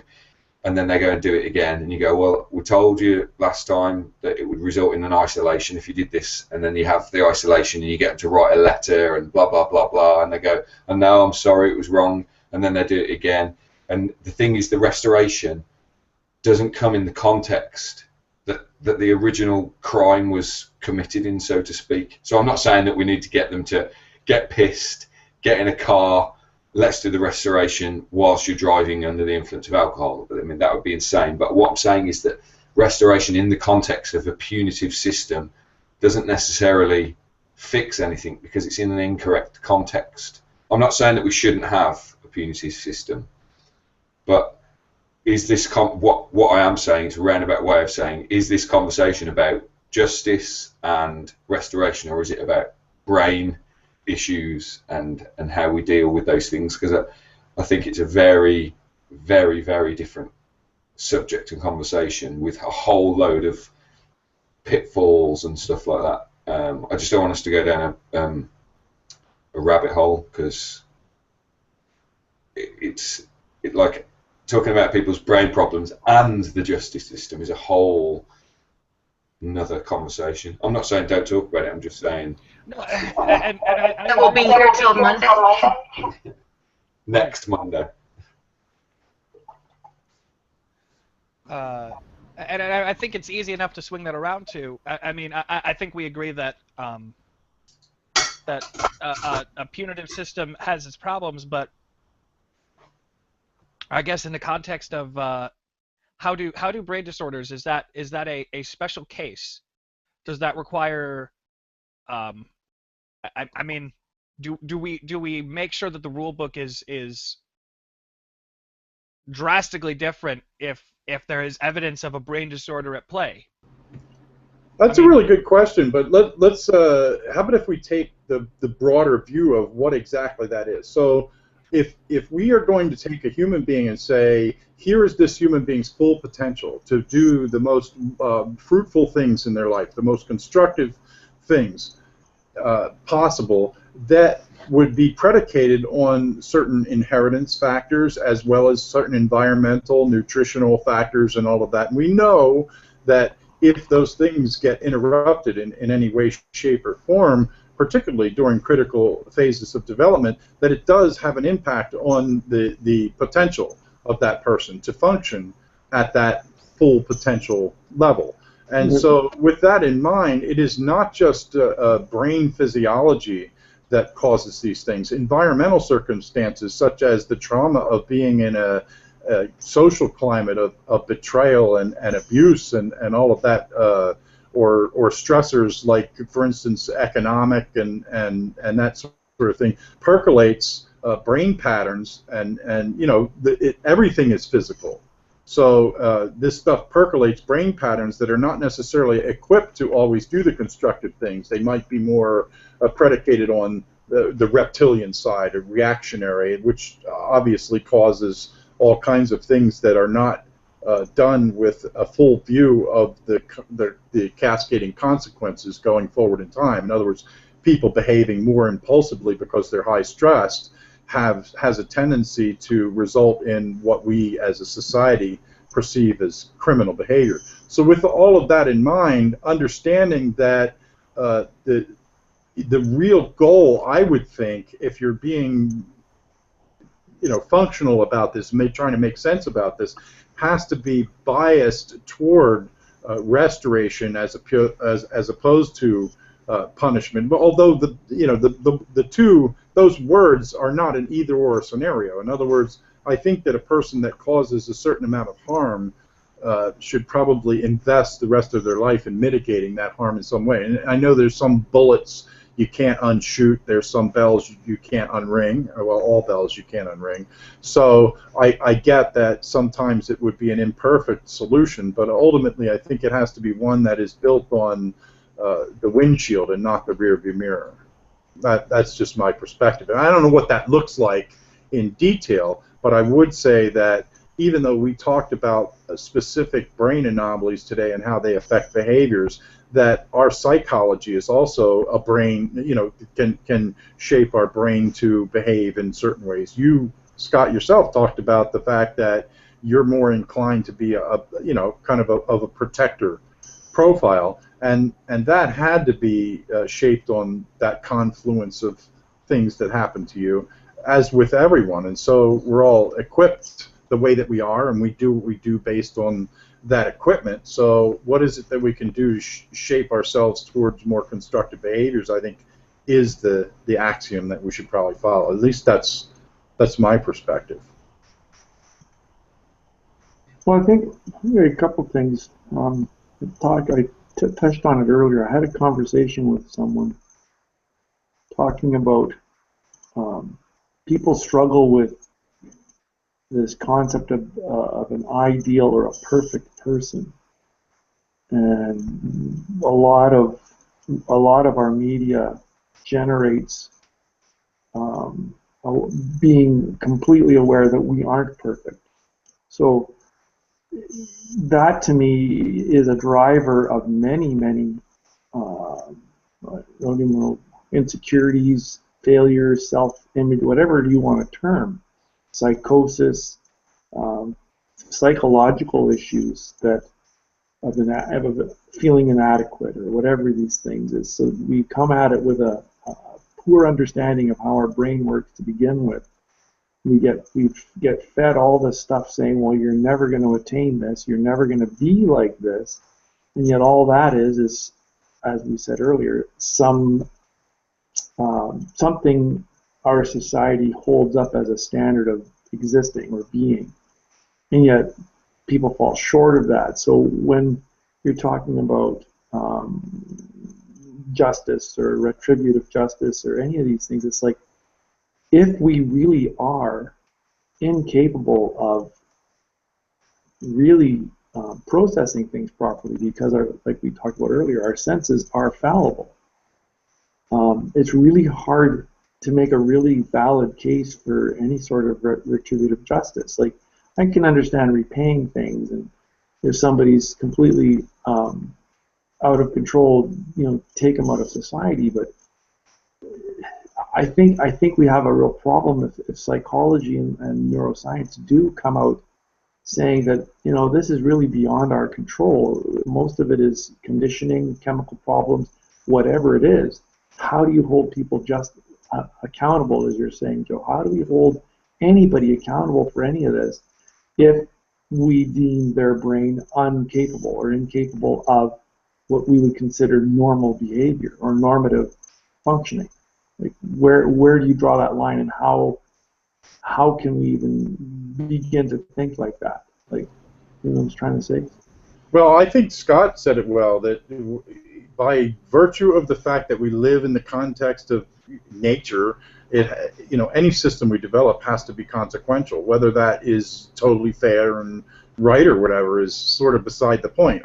But I'm just saying that the consequences could be structured so that they are restorative rather than punitive. That's all. Right, and I mean, it is really so much a necessity. When you bring up like the concept of moral luck, two friends go to a bar and both get equally drunk. One drives home without incident. The other one drives home and hits and kills someone. On the one hand, we would say that they're both morally in the wrong, but our legal justice system has to punish the one who hit and killed someone, and cannot punish the one who got home without incident and wasn't caught. And I mean, unless you want to live in a world like Minority Report, I don't think that having a system work any other way. It's one of those, like, and the problem is that you can say there's no such thing as moral luck and argue that obviously both are held morally accountable, but still, that in the heat of the moment, if you were chatting with someone and they said, yeah, I got really drunk one night and I'm glad I got home safe, you're gonna go, okay, yeah, that was a bad idea. You shouldn't do that and don't do that again. Whereas if it's someone like hit and killed someone, that's gonna make you instinctively step back from that person and go, whoa, you killed someone. Even though those two people made the same mistake, only the one with the consequences do we look at and say, okay, that changes the situation. And I think it's a flaw in how we internalize our moral compass, and that we instinctively have to look at it that way. Yeah, that's a really interesting point. Yeah. I've been hearing about those thinking about that moral luck idea, and it is intensely important to recognize. And I mean, drunk driving is an easy example that sort of, anyone can happen, but it's the same thing if you have two people who exhibit, like, pick any mental illness that can have violent behavior. The one who manages to avoid major incident is going to be looked at differently than the one who there was an incident, someone got seriously hurt. We're going to look at those two people differently. Even though all of the circumstances were the same, they're fundamentally, neither one of them could have done differently. We still are going to look at that and say that the person who actually actually hurt someone, we're going to look at them differently. That we're going to say that they've got some additional, I guess you'd say, moral debt, for lack of a better word, than the person who, like, yeah, they kind of have these outbursts, but no one's gotten hurt, and it was nothing, and it could be nothing more than luck that separated the two. That's a really good point. There's a lot of deep implications. You know how can you actually lay claim to justice when I was thinking about the fact that I have a personal uh, inclination to not appreciate people that create unsafe traffic situations. So if somebody's tailgating and being high pressure on the road and that sort of thing, from my perspective, that is a form of attempted murder, as is driving drunk, like you said. And there are a lot of people that get away with that. You know, the thing they say about speeding is you get around almost every curve. The disaster that can ensue from minor league even violations of just general social decorum can be catastrophic, and yet we don't hold ourselves accountable to that. I think about the person that loses their temper on a regular basis, and then they face a situation where their loss of temper actually causes something catastrophic, whereas before it was a minor league thing. And I don't know how we could head those things off. I don't know that we could hold people accountable for what they might do. You know, if we could get a sort of minority report thing going. But you do bring up a good point. That one needs digested.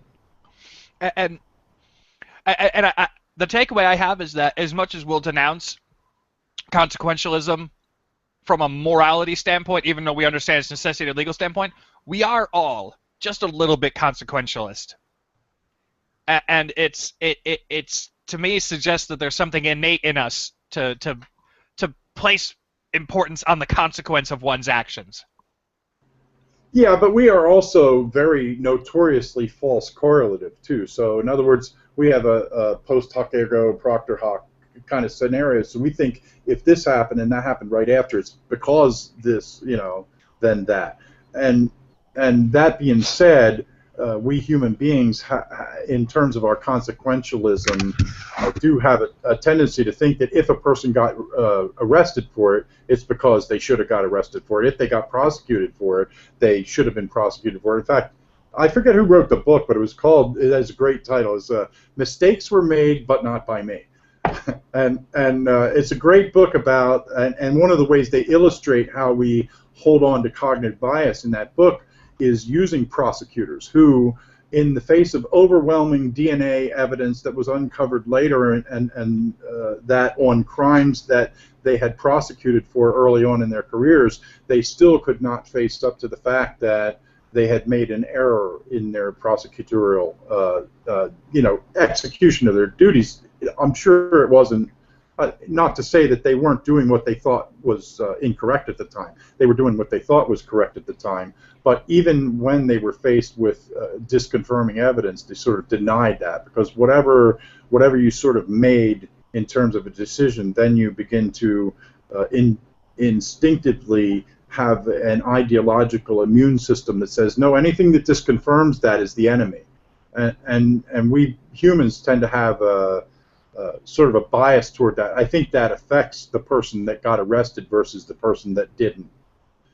In terms of that's one of the flaws of consequentialism. But like you said earlier, I don't think there's a better solution in life. I think sometimes we have to face, of all these crappy options, which one's the least crappy? Yeah, lesser of two evils, or five evils, or what have you. I think it's a really difficult one.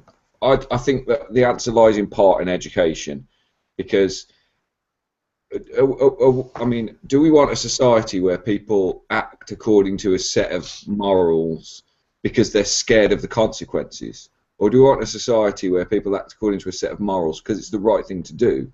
You know, do we want a society where people don't harm each other because they don't want to harm people, rather than I don't want to harm anyone because I might end up in prison or whatever? You know, I don't like the idea of that sort of model of working. Right. Well, sorry, Dave. Go ahead. No, it's all right. If you want. I was just going to say, like, we're all sitting here looking from a culture that is based on, if you don't believe, you're going to hell. You know, like, that to me is the ultimate, if you don't, consequence of where people get their view on all of this from. Yeah. It's dangled at you from the time you're a kid, whether you believe it or not.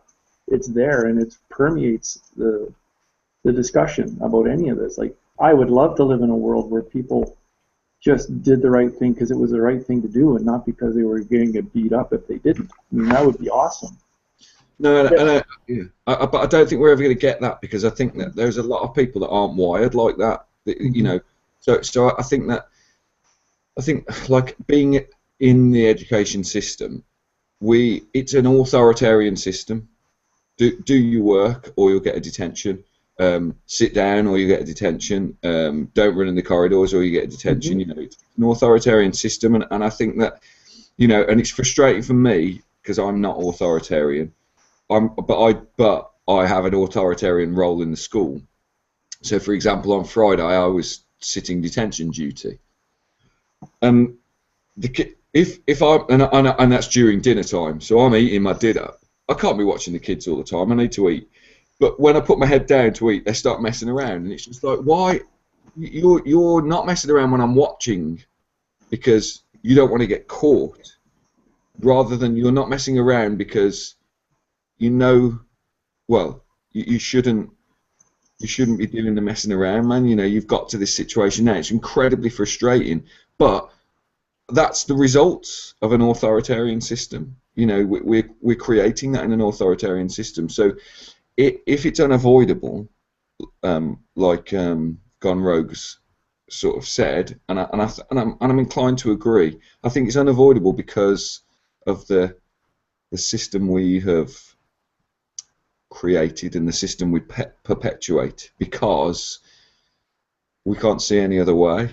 And I think that looking at the brain actually is a really good way of working out how we can move away from this, because then we can work out, well, what kind of a person, you know, I'm not saying that we should give everyone brain scans and say, well, you sit well in an authoritarian system and you sit well in a libertarian system and whatever, but the more we're understanding about brains, which still isn't that much really, is it? You know, we're still sort of floundering about in the dark. You know, we're finding out shitloads of new stuff, but then we sort of go, oh, that means we've got to abandon all the stuff that we found out before. So what does that mean?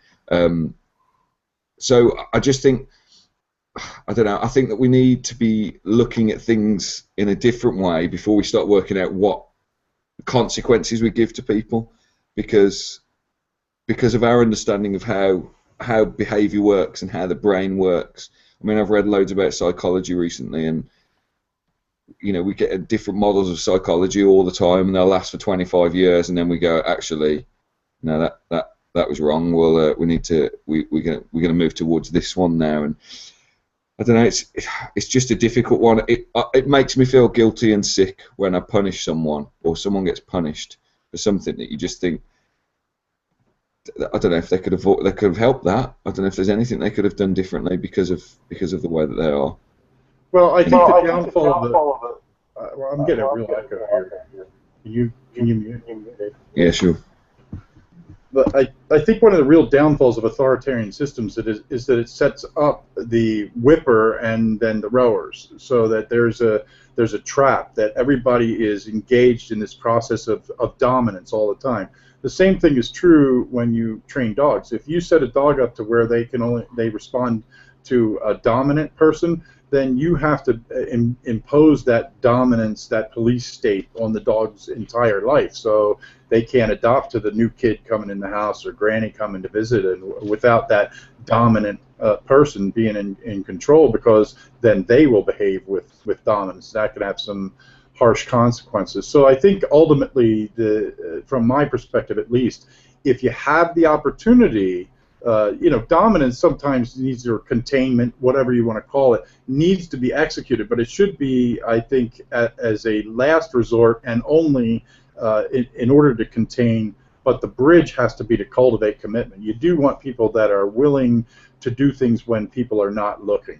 And I think your illustration about detention says the very thing that is wrong with authoritarian systems, is that once you set up the situation to where we're going to impose enough force that you have to behave yourself, it also communicates that if we weren't looking, you would misbehave, and then people have a tendency to live down to that expectation, even though it's never articulated on the surface. It sort of is communicated, telegraphed by the social profile.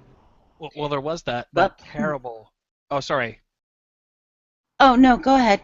That's fine. I was gonna say there was that terrible psychology experiment where they had where it had people with a scientist who appeared as an authority figure. Was that called Milgram? Milgram. Yeah, that's the Milgram experiment. Yeah, the Milgram experiment, and where they were told to ask a series of questions to a person in another room, and if they got them wrong, press the button, and they often talk about how frightening it is that people shocked the person to death. And I think it came out of this experiment, and if it didn't, it came out of a follow-up, that they found that it was, interestingly enough, the more friendly and agreeable people who were more likely to follow the instruction to keep pressing the button, whereas the people who can be a bit stubborn and standoffish were the ones who were like, yeah, nope, I'm out. Actually, if I remember correctly, it was a little bit less that, and it was all walks of life. They couldn't peg it down to one group. They weren't really able to predict it all. I wasn't sure about walks of life. I thought it was more of like certain personalities they found had a tendency to just bail. That might have been in the later results. In the earlier results, I don't remember them finding any correlates. I could, and I mean, like I said, it may not have been that experiment. It may have been a follow-up where they found that people who have a disagreeable personality tend to be less likely to follow authoritarian instructions, particularly if they find them immoral. I forget where it was. It's one of those like interesting phenomena of like people who normally it's like, you know what, they're a pain in the ass, but they're gonna do what they want to do. Now, back in the day, having known a lot of punks and what have you, they're still adhering to very much a social norm, and a lot of them fall into this kind of authoritarian thing, but only within their subgroup. Oh yeah, that's a whole different psychology there. But yeah, no, definitely. When you get into those subcultures, it's just acknowledging a different authority. Yeah. Or even sometimes bucking against the authoritative norms is social currency in some groups, so they're going to do that. I think that would probably play a role in whether or not authority figures are rejected or accepted and followed. But obviously we've been able to craft as human beings authority structures that have concocted us to do things that would be unthinkable to the individual. Yeah, and ultimately that's what that whole experiment was initially about, was trying to figure out why the citizens of Germany fell into line the way they did. Yep, that is why it happened. But I think it's also revealing, like I had said earlier about the trolley problem, the Capgras disorder and the trolley problem blend, I think, is really revealing about understanding ourselves, because when we reason things through abstractions, we're willing to do a whole lot more sociopathic things, and that's been proven out with the Stanford prison experiment, the Milgram experiments. Our neurophysiological understanding, current understanding says that if the brain doesn't wire things a certain way and run it through empathetic channels, if it runs it through an abstraction, we get really, really willing to be doing things that are nasty to each other without with our empathy circuits burnt out. And it can be just as simple as by virtue of the way we process the information. If you have to push somebody, it's a different question than if you have to pull a lever. I had an anecdote that tied into that authority structure, and you mentioned training dogs. I had an interesting experience when I used to ride horses.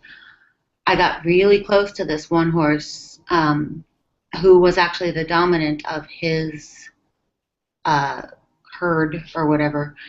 And at first, for like the first 3 months, he did everything that I wanted. And I could ride him bareback and never had to do a thing. And then all of a sudden, he started rebelling and wouldn't do a darn thing for me. And it almost killed me dead. It was in a therapy situation. And they said that I needed to dominate him in order to get him to obey what I was needing him to do in order to be able to ride him.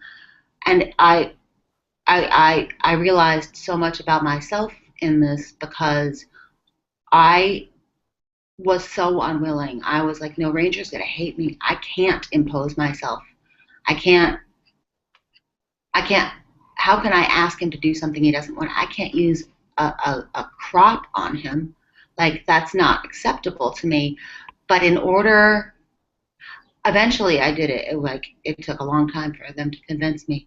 And then we did the make him go in a circle thing, you know, how you train horses and then they do the connecting thing when they go to the center of the circle. And that's how they acknowledge that you have authority. And then immediately he was back to behaving like an angel.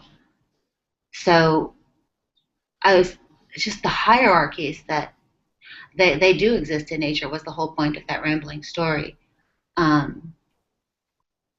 guess I hate to even think that they exist, but apparently so.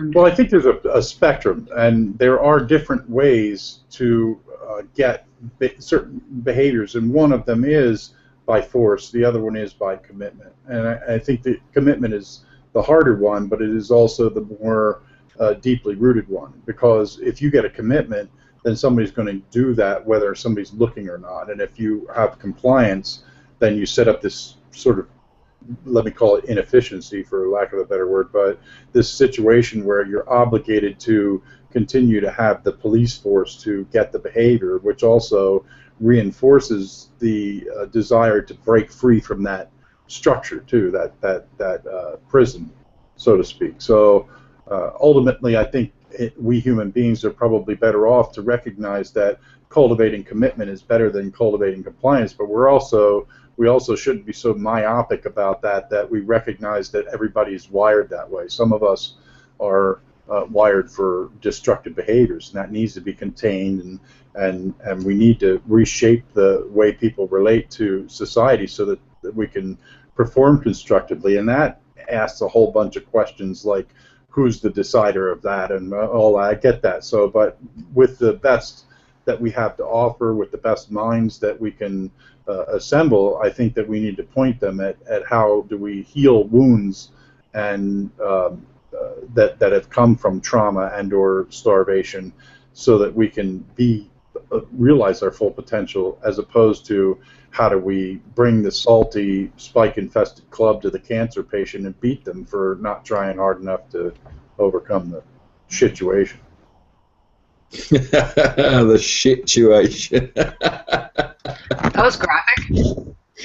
I don't know. I find the more that a person's able to or group is able to psychologically distance themselves from a different group via mostly arbitrary classifications, the greater the potential of hierarchical behaviors, including things like abuse and what have you. Authority isn't something that somebody takes typically. It's something that's granted by society, and it's not really a birthright. And now, in some societies, it's granted as a birthright, but it's not the person more often than the society that's granting it to them, because there has to be this willingness within the culture to assign that authority to the individual. Yeah, and we were talking earlier about the fact that some people's brains are wired such that they don't have the impulse control necessary to be able to function in what that expectation is for authority. So when you juxtapose the social expectations and then people's capacity to be able to not only reason through what they're supposed to do, but actually discipline themselves to do it even, there's some churn in those waters that aren't controllable necessarily. And so then and the I think question those becomes, outliers that you're mentioning right there might be the most important factor in any society, because that's what puts and keeps the society in check ultimately. so what would you say the best mechanism to handle those outliers is? To try and evaluate what they think and what they believe. Because really, when you're looking at a society, you have, for example, let's go to a dark little chapter of U.S. history, for example, when we'd had slavery for so long. It was the people that were saying, okay, this is wrong. They were stepping forward and saying, you shouldn't own people. These people are just like us. These initially were the outliers. And eventually, as those opinions were introduced into society and they started being given the credibility and the ability to spread that message, they're able to bring more people over to their way of thinking. And we need to be able to vet these ideas that start off just seeming as outliers, because sometimes they have merit and sometimes not. Anybody else have thoughts on that? Well, like I just typed in the side, it's just like Shadow was talking about. It's like people. There's always been people who we would consider outside of the norm. They're forward thinking, or we would call them crazy or whatever. Without those people, how much could we have progressed if we didn't start listening to these people with voices that weren't part of the societal norm? You know what I mean? It's like there has to be a way of pulling things out of human nature to make us see different ways of looking at what we've always accepted as the normal way to do things. I think that's kind of what we're trying to decide here or discuss is if we have to have a normal, then somebody's going to be determined to be abnormal. Does abnormal mean wrong, or does abnormal mean different? If we see abnormal as a threat to the society, just because it's different, then that's a completely different ball of wax. But the thing is, you could say somebody like Hitler, for example, was very much abnormal, but you'd also say the same of people like Gandhi or Martin Luther King or what have you. I mean, there's a whole spectrum of what abnormal could be seen as. Well, absolutely, that's my point. And how I mean, who gets to decide which normal is right and which abnormal is wrong? There's a whole genre. The hard-boiled detective always centers around a leading character who is outside of society's sort of mores and morality and sort of operates on his own. That's sort of the foundation of the hard-boiled detective character. And I mean, for a long time, that type of character was idolized, at least in the United States. So I mean, just being an outlier is probably not sufficient cause to give credence to how they think or act. I think there's probably more factors that can make an outlier positive towards a society's growth versus negative, rather than just the fact that they fall outside of society's norms. And incidentally, we are referring to societal norms here, not quote, quote normal, whatever that may be. That is a nebulous term that it doesn't really serve much of a purpose except to otherize people. Yeah. And I think that's one of the biggest problems we have now. I mean, there are also a lot of people in the U.S. right now that are really easily controlled by people that are authoritarian, quite frankly. I mean, we're seeing this in Trump right now, and in America we have this kind of weird sculpted idea of what we think we are as a nation. And yet we have somebody that comes in that when you start looking at, like the rise of Adolf Hitler and you look at what's going on with Trump, it's a little bit frightening, quite frankly. Because there is this shadow of history that's kind of being cast across our nation that's, well, it may sound somewhat conspiratorial, it's still a little bit unnerving, to say the least. The idea that the U.S. could actually potentially, fall under, willingly in some cases. Yeah, yeah. Or Mussolini he's been compared to as well. Yeah, that's because of Godwin. Well, and I mean, I think, well,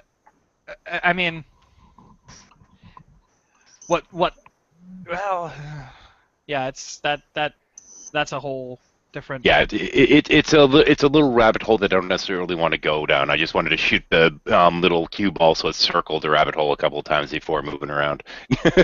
Yeah, it's as politics and as a general rule, politics is always a tough topic to approach objectively. But it's not a matter of simply learning from history or this kind of stuff in this particular instance, or sitting there and trying to hang little coat hangers on people's names or something weird like that. It's more so just my personal surprise and the surprise of a lot I know that either don't recognize it as authoritarian behavior or people easily following authoritarian behavior, just simply not recognizing it, or those that see it and are just freaked out by it. I mean, we do have that different polarity going on here. But It we does seem don't. like we argue over the consequence of cause and effect.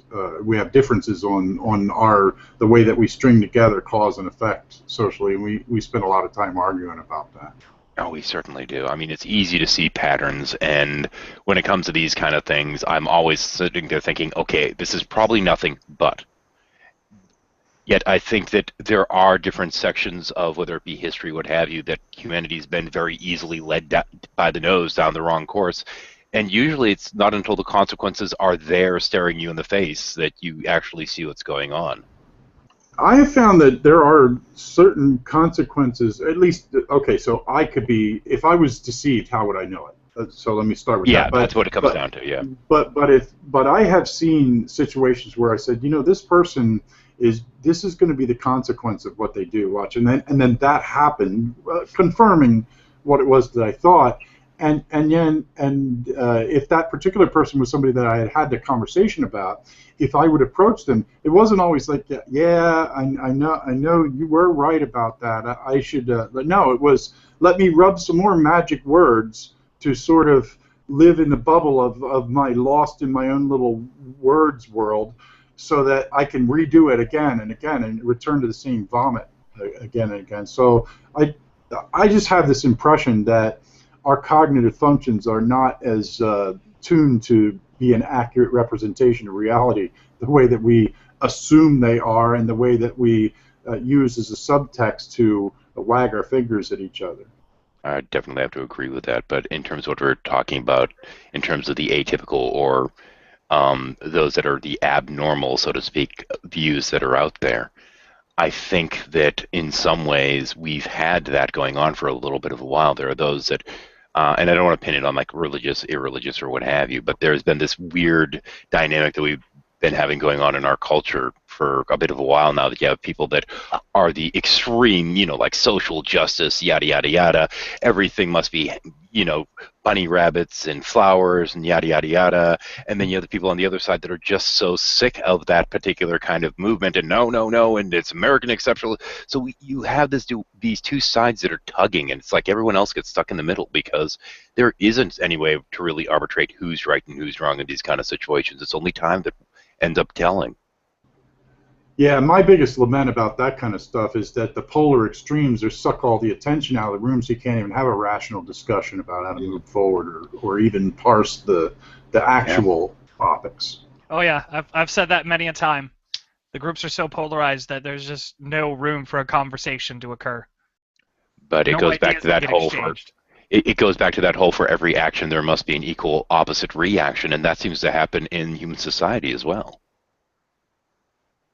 Well, it happens a lot in the West in terms of, I think that we have a bias here in the West to be more linear, more spectral in our thinking, rather than rhizomatic. And I think that, I forget who said it, even Stephen Hawking said that the 21st century is going to be the century of complexity, because this plus this plus this in the context of these 5 other things and that, but that's when this happens, is the kind of thinking that we're going to need to get to, where we have a tendency to think, if this, then that, what is the connection here, and then tune everything else out as if there wasn't a whole context of things that shape it. Bias. We're only looking at the things that confirm what we see.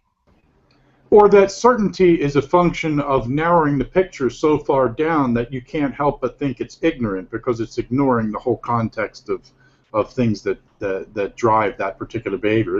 It's tantamount to trying to understand a traffic jam by examining lug nuts on down.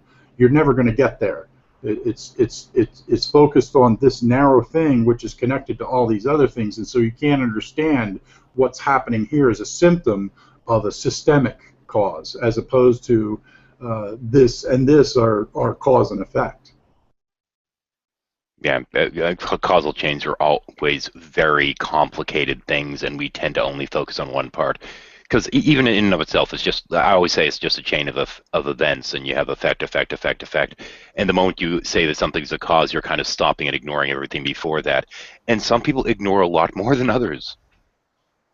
Yeah, finding the right stopping point Yeah. is not a simple thing. Because there's the phrase boiling the ocean. And you can get to the point where you're taking on so much at once that now there's no discerning what's going on.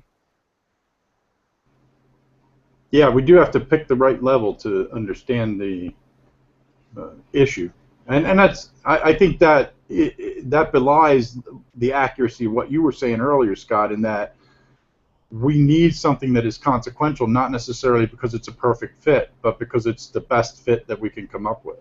You know, and there's a lot of situations seem to be like that. Yeah. Do we want to like sort of wrap this up? I mean, I think the big arc here today was to understand how, and well, actually, before we get to that, I wonder, Shadow, you have had actually, if you don't mind talking about this, you let me know if I'm okay. So Go for it. No, go for it. Go for it. okay. So you have had situations that have actually changed the way that you are able to process, and how has that changed your life? If you don't mind sharing. Okay.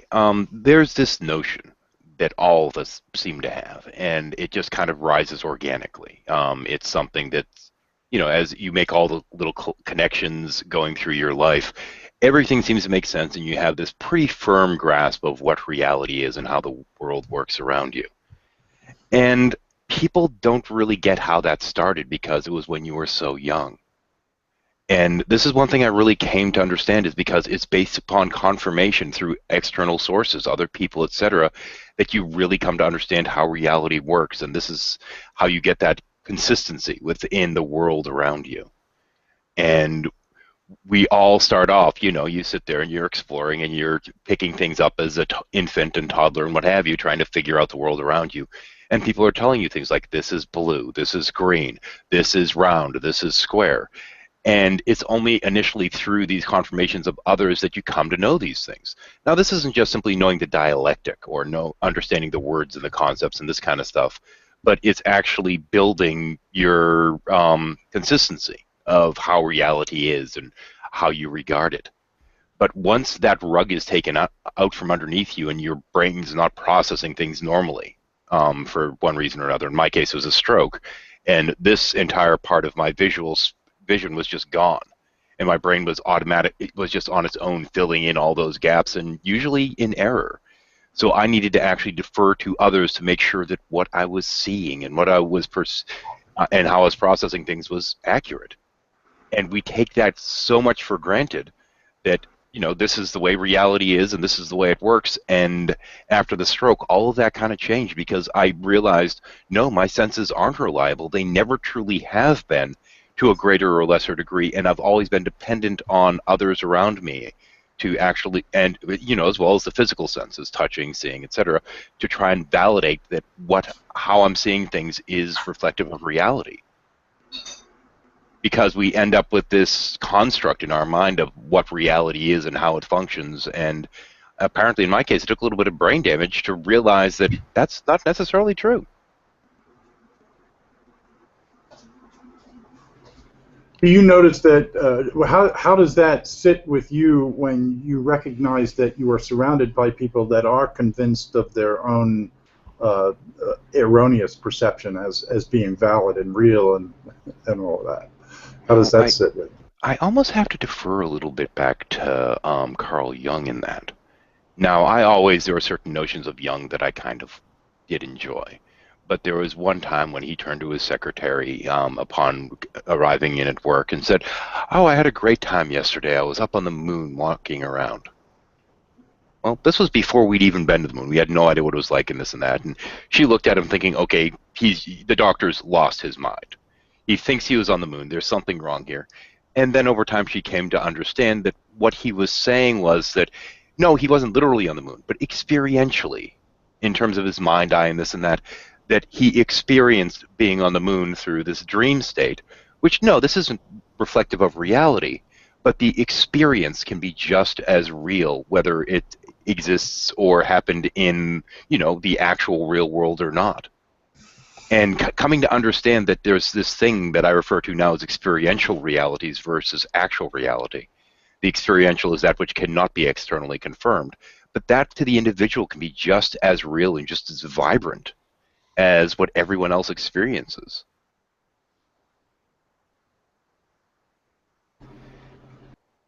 Fair enough.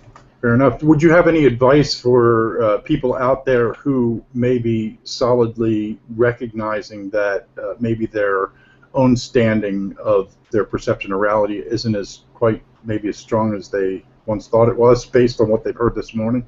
You really need to confirm things. That's kind of confirmation, and I mean external confirmation, and trying to find out, okay, do you see these things the way I do? Do you get the same kind of connections? And don't ask people just in your peer group.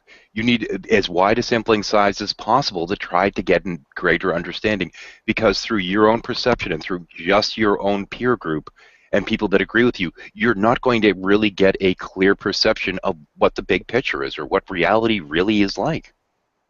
I mean, you're limiting yourself in that regard. And really, you need to kind of go in there and get the reality checks from outside of those that already agree with your preconceived notions. And I am going to defer to religion for one moment on this particular one. One thing that I've noted is that a lot of people, when they're going through that deconversion process, they come up with this notion of the divine. And I'm going to use that word because it's a little bit less loaded. They come up with this notion of divine that's grander and more beautiful and more intricate, and it's just kind of there, you know? And when you sit there and you approach somebody that follows one particular religious dogma or another, they immediately run to the shelter of their beliefs and, no, that can't be the way it is, yada, yada, yada, I have the truth. And it's like, well, can't you even stop to consider that if all of these people are independently coming to a similar notion, that maybe there's something to it, and they won't. And that's the kind of thing I'm talking about going outside of your one little clique or your one peer group or your one belief system, we'll call it, and actually going out to get a broader picture, because there are things that you may be wrong about, regardless of where you lie on any given spectrum. And don't go and just take on board what somebody else says, but add what their view is onto the stack of cards that you have in your deck, so you can better try to understand reality as it affects everyone, not just your group. So I wonder if we could just do like a little bit of a round robin here and do closing thoughts, and then maybe open the room up to the public if anybody wants to hang or what. I can say from my own perspective that I really I learned stuff this morning, and I appreciate everybody's contribution. My takeaway is that having tolerance for the fact that somebody could be sincere and wrong is important and justified in terms of the complexity of what I know about how hard it is to actually establish some kind of accurate picture of reality, and the behavioral discipline to do things that are within constructive ranges. So with all that, I do think that going forward, having some sort of a mechanism to have some tolerance without being a doormat is probably in order. That's my takeaway point. But Dave, do you have a thought?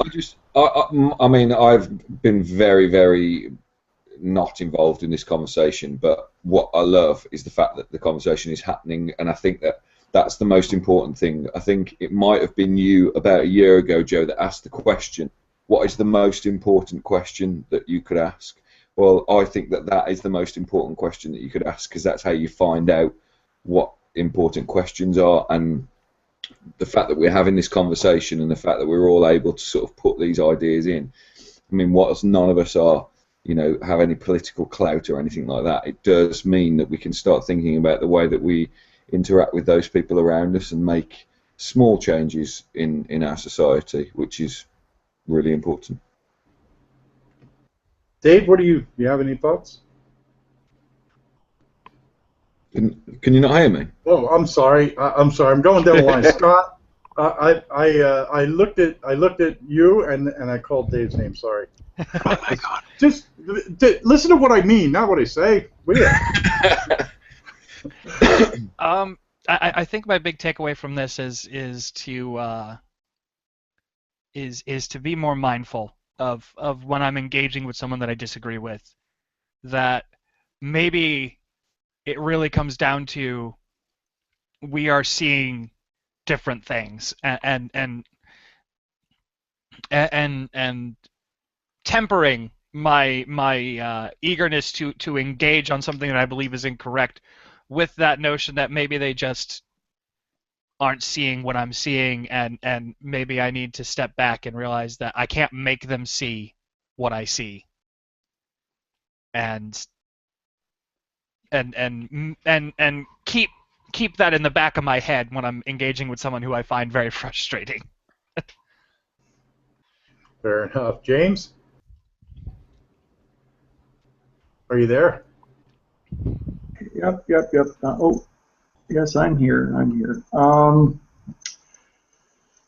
I think, there's so many different things we talked about, and it was just so many different places we went. It was kind of interesting to see how we could just move from place to place, and it all seemed to relate to each other. A couple things that I think is like Scott was saying is we got to be so aware when we're having conversations, especially with people that we don't like talking with or dealing with, or because you know they're going to press all your buttons, and those are the hard people to deal with. And sometimes you just have to, if you really want the dialogue, you really just have to sit and put up with it in that sense, and realize that they don't have,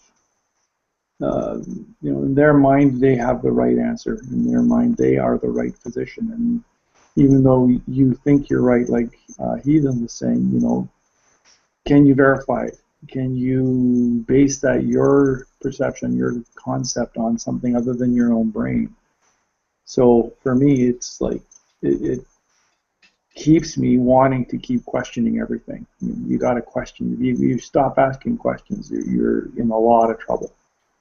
And I think that's how we keep each other accountable, for lack of a better word, but I think it's kind of appropriate there.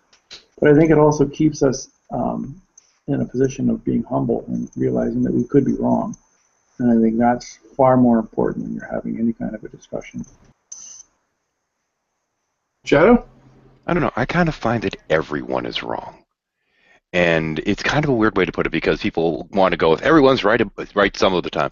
I think it's easier to go on some levels with everyone is wrong, including you, and you have to accept that you're wrong about things as well. Now, the way that we look at the world around us and everything that we think is true or false or what have you can kind of be laid out on scales as a metaphor. And everyone has their thumb on the scale, one thumb for every piece of dogma that we hold as sacred. And you have to be willing to kind of slaughter those sacred cows from time to time and just say, okay, sure, fine. I have the knife at the throat of the sacred cow. Now, what do you think about this situation? And be willing to pull that knife, so to speak, across the throat of that metaphorical sacred cow. Because the way you see the world is based upon, as I say, how many thumbs are pushing down on one side of that scale or the other in each form of judgment? And you could be completely wrong. It may be that you're right, it may be that you're wrong, or it may be something completely different that you'd never even thought of. And you have to open yourself up to those possibilities sometimes. And I think that's that. Okay, good point. Lydia? Oh, I don't know that I really have much to say. I am, speaking of, I guess, humility, just noticing how still I cling to a lot of, I don't know, every time you think you've gotten rid of things, they come back. I'm just going to say happy Ostara to my Wiccan friends, and that was one of the sacred cows I had to let go. So one of the immense pantheon of things I tried to believe. Oh. All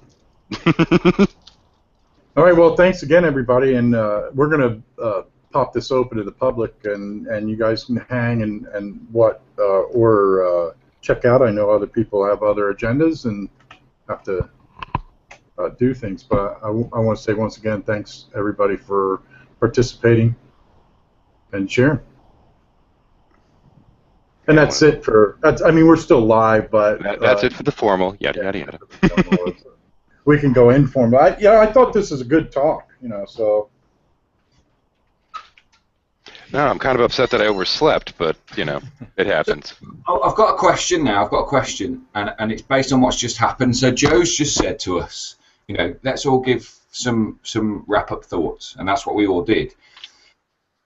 Now, that was, to a degree, you could argue that was sort of an authoritative sort of statement. It's just like there's this expectation now that everyone's got to give. You fucking tyrant! Do what you've done. I mean, it's a fairly amusing observation, but how would you have felt, Joe, if one of us had said, nope?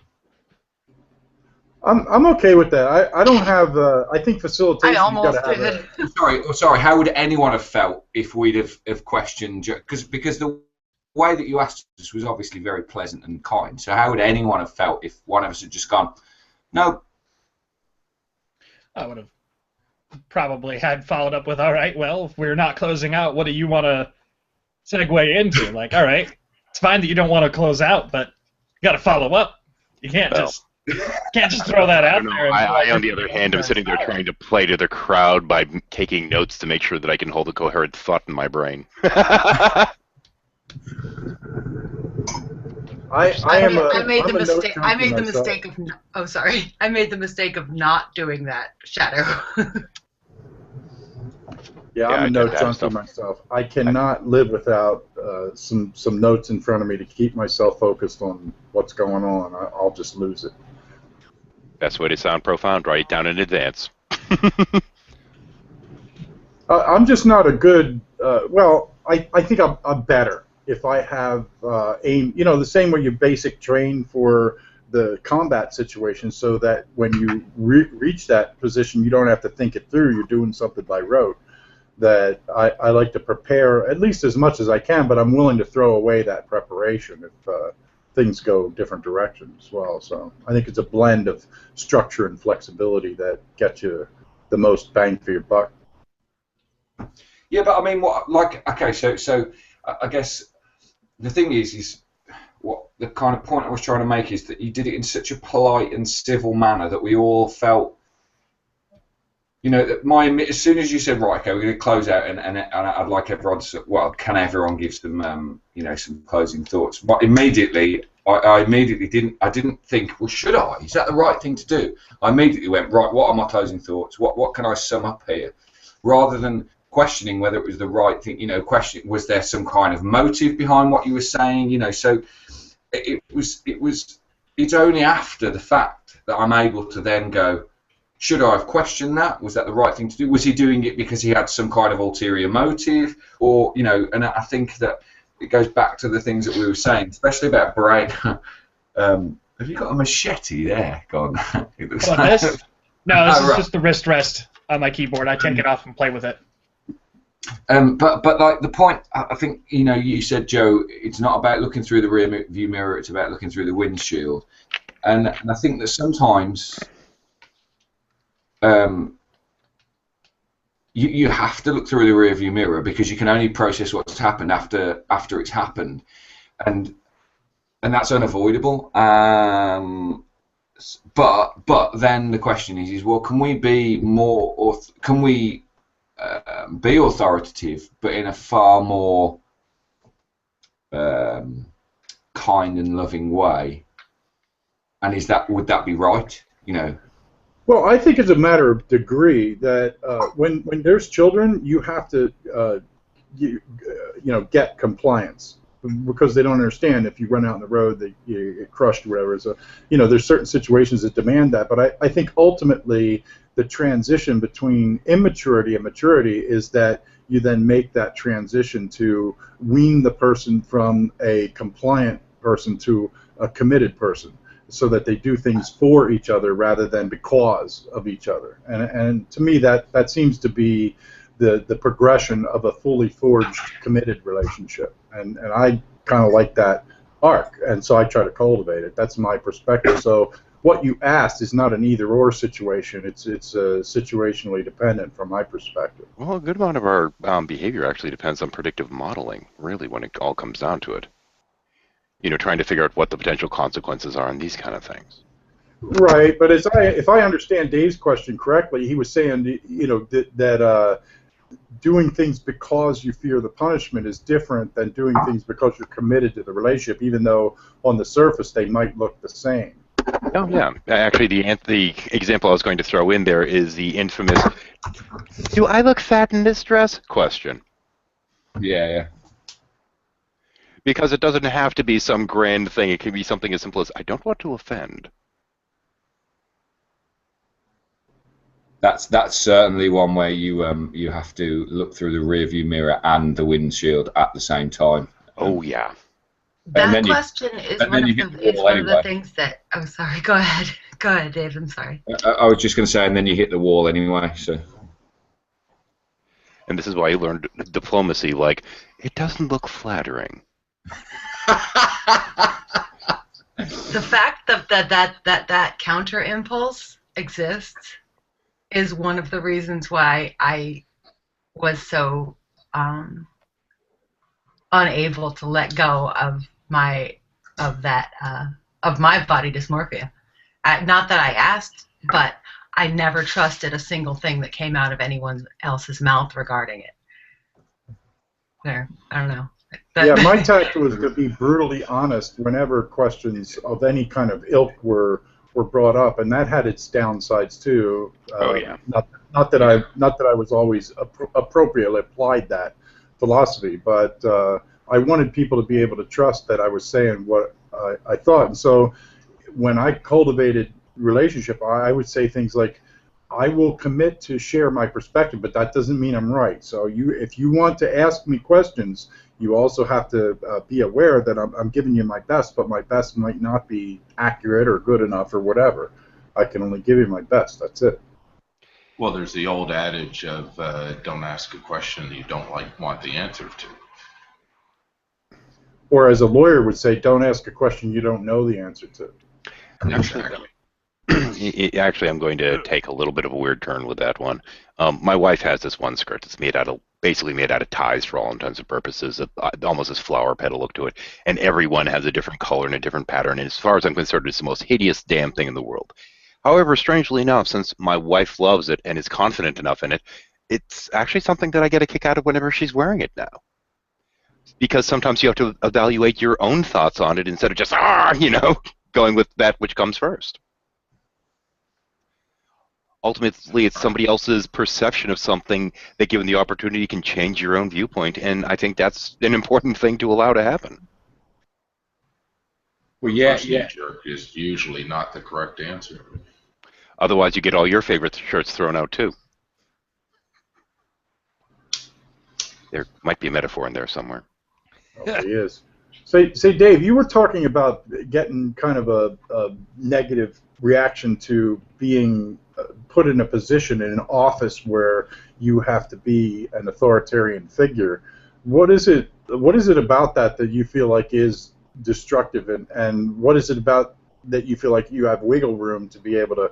You were talking about maybe having a situation where you don't feel like you need to be the imposing overlord of detention and all of that. So what's your wiggle room, and how do you think that'll affect the kids? Okay, so we had a meeting about this actually the other day, and we talked about because we've got a thing called isolation at school, which is sort of, it's not the final escalation point, but it's towards the end of the escalation point. So let me just give you a very quick example. You have a detention, you don't go to the detention. That detention turns into a 45-minute detention. You don't go to that. You get another chance, you don't go to that. Turns into a 2-hour detention, you don't go to that. You're then isolated for a whole day, away from all of your friends. You still get to have a lunchtime, you still get to have a break time, you still get to go to the toilet, you're just not with any of your friends, and you still do work. And for some people that works, just having it as a threat there works. Well, this is going to result in isolation. Okay, I'll do it. Whereas for some people, people, it's something that they enjoy actually, because it means that they don't have to participate in education in any way, shape or form. So it's so we talked about that, and we talked about actually having a process called restoration as opposed to isolation, which would be a staged process. So the first thing that people would do when they got to their isolation is they would write a letter of apology to the person who they had wronged, and based on that letter would depend on whether they would move on to the next step of the restoration, or whether we'd go, actually it's clear from the letter that they are incredibly sorry, and that you know, this is something that they knew they shouldn't have done, blah blah blah. And then the next step would be to have a restorative meeting with that member of staff, or with that student, or with that parent, whoever they've wronged. And then based on that meeting, you would be able to work out whether they can move on, go back into school population, or continue in the restorative process. The next thing would be it's kind of punitive, but it would be doing some kind of community service based on the offence that was committed. So, for example, if they, I don't know, beat up a student, maybe you could work in the medical room with students who are struggling, you know, so that they can see the results of their behaviour, and then based on their response to that, and so on and so forth. And then finally it ends with the day of them doing some homework and doing some reading, just so they caught up on some work. But it's sort of a restorative process that there's always a way out of at every point, which is better, which I think is a better system than you're going to be in this room, do some work. You know, you're hitting on a key factor, because learned helplessness is the combination of consequence and no ability to control. So when you put some measure of control in the person's hands, that sets the tone for actually doing things that are, you know, in other words, if they got a rudder in the water, they'll start using the rudder in the water. But if you create the situation where this inevitable thing has happened, the sentence is passed, and there's nothing you can do about it, there's no way you can affect the outcome, and that communicates something too. Yeah, exactly. And I mean, I am affecting change in the sense that I speak to parents about the punishment they give to their kids, and I'll say, look, you can't just take their Xbox off them for a week every time they do something wrong, because once they've made one mistake, they know that that's going to result in losing their Xbox for a week. So they've got nothing to lose after that, so they're just going to make mistake after mistake. Whereas if you say to them, right, you get to play on your Xbox for 2 hours every night. Now, depending on your behaviour, depends on how much of that time gets taken away, or how much time gets added on to that. And I mean, it might not be an Xbox, it might be a PlayStation. No, it might be pocket money, or it might be going out with your friends to play football, or whatever. You know, whatever it is that they do with their sort of like time. Then, you know, but the point I always make to the parents is they've got to have that in the first place. We're not rewarding them for this, because this is what I don't like, rewarding for expected behaviour. I don't like that. It's just like, you're expected to turn up to school. Well, I'm not going to give you a prize for doing what's expected. However, if you turn up to school 20 minutes early and and went to the library and got yourself your reading book and got your homework finished, then you've gone above and beyond, you know, and that's where you can start throwing rewards out and stuff. But I mean, there are things that we are doing as a school, but essentially the authoritarian stance, see you later, unspeakable, the authoritarian stance, it's quicker and it's easier, and so you find yourself in that situation. So when I'm dealing with a kid in the corridor who hasn't got their blazer on, for example, and I hate school uniform, but I've signed up to the school policy that we have school uniform, so I'll say, look, you put your blazer on, please. And if they start putting it on, I can walk away. But if they don't, and I've got a lesson to go and teach, or I've got to go and have a parental meeting or whatever, I've got to deal with that situation. Now, I could go through the whole restorative situation, have a conversation with them, you know, and sort of spend 45 minutes with them talking about the merits of wearing a blazer. Or I could just be like, put it on, or you're getting a detention, because I've got shit to do. You know what I mean? I don't say because I've got shit to do to them, but I should. But you know, sometimes you find that the authoritative stance is much quicker because you've got other stuff to do, and I find that very difficult. I find that horrible, because I'm not an authoritarian, I'm a libertarian, and I'm against the idea of school uniform. But here I am being very authoritarian about school uniform, and it's those that, and it sounds trivial, but my God, it really grinds you down. On top of everything else. So you're doing your own Milgram experiment on yourself, basically. Well, Yeah. one of the hardest things I've found to do when it comes to whether it be raising children or what have you, is to try to help other people recognize when it is and isn't appropriate to follow an authority. Because there are certain people that are granted authority by society that don't necessarily deserve to have that authority granted to them. So there's this really weird and careful balance that it is very much situational, and that a lot of time the people that are in these authority positions don't want to have to enforce the rules any more than you want to necessarily follow them, but the rules are simply there and you must. And I think that's where it gets really frustrating sometimes for both sides. It is. I often find myself saying to the kids, look, I don't agree with school uniform, and you don't want to wear school uniform. However, we are in an establishment that has a school uniform policy, and we've both signed a contract that says we're going to follow that policy. So just fucking do it, man, because it makes life so much easier. And really, what are you doing? What boat are you rocking? If you're going to fight, and that's the other thing as well. That is the other thing. If you want to make effective change, you have to follow the rules. You've got to demonstrate that you can follow the rules before you can start criticising the rules. Because otherwise, the response is going to be, well, if you've tried following the rules. Do you teach high school? Do you teach Yeah. high school level kids? Yeah. Yeah, that's what I thought. The reason I thought that is because there was, and that's something we didn't talk about today, but it's another one of the physiological things that happen to us human beings that have a high degree of impact on our behaviors.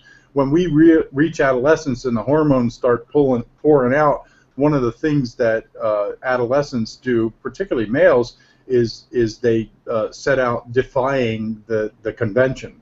And I think part of the reason that we humans do that is so that we can break from our parental lineages and bind to our peer group lineage, which is, had some functional evolutionary merit over the years. And so you get to be in the midst of that railing against the machine kind of thing that adolescents do. Yeah, and That's a very important part of the process, actually, in terms of development.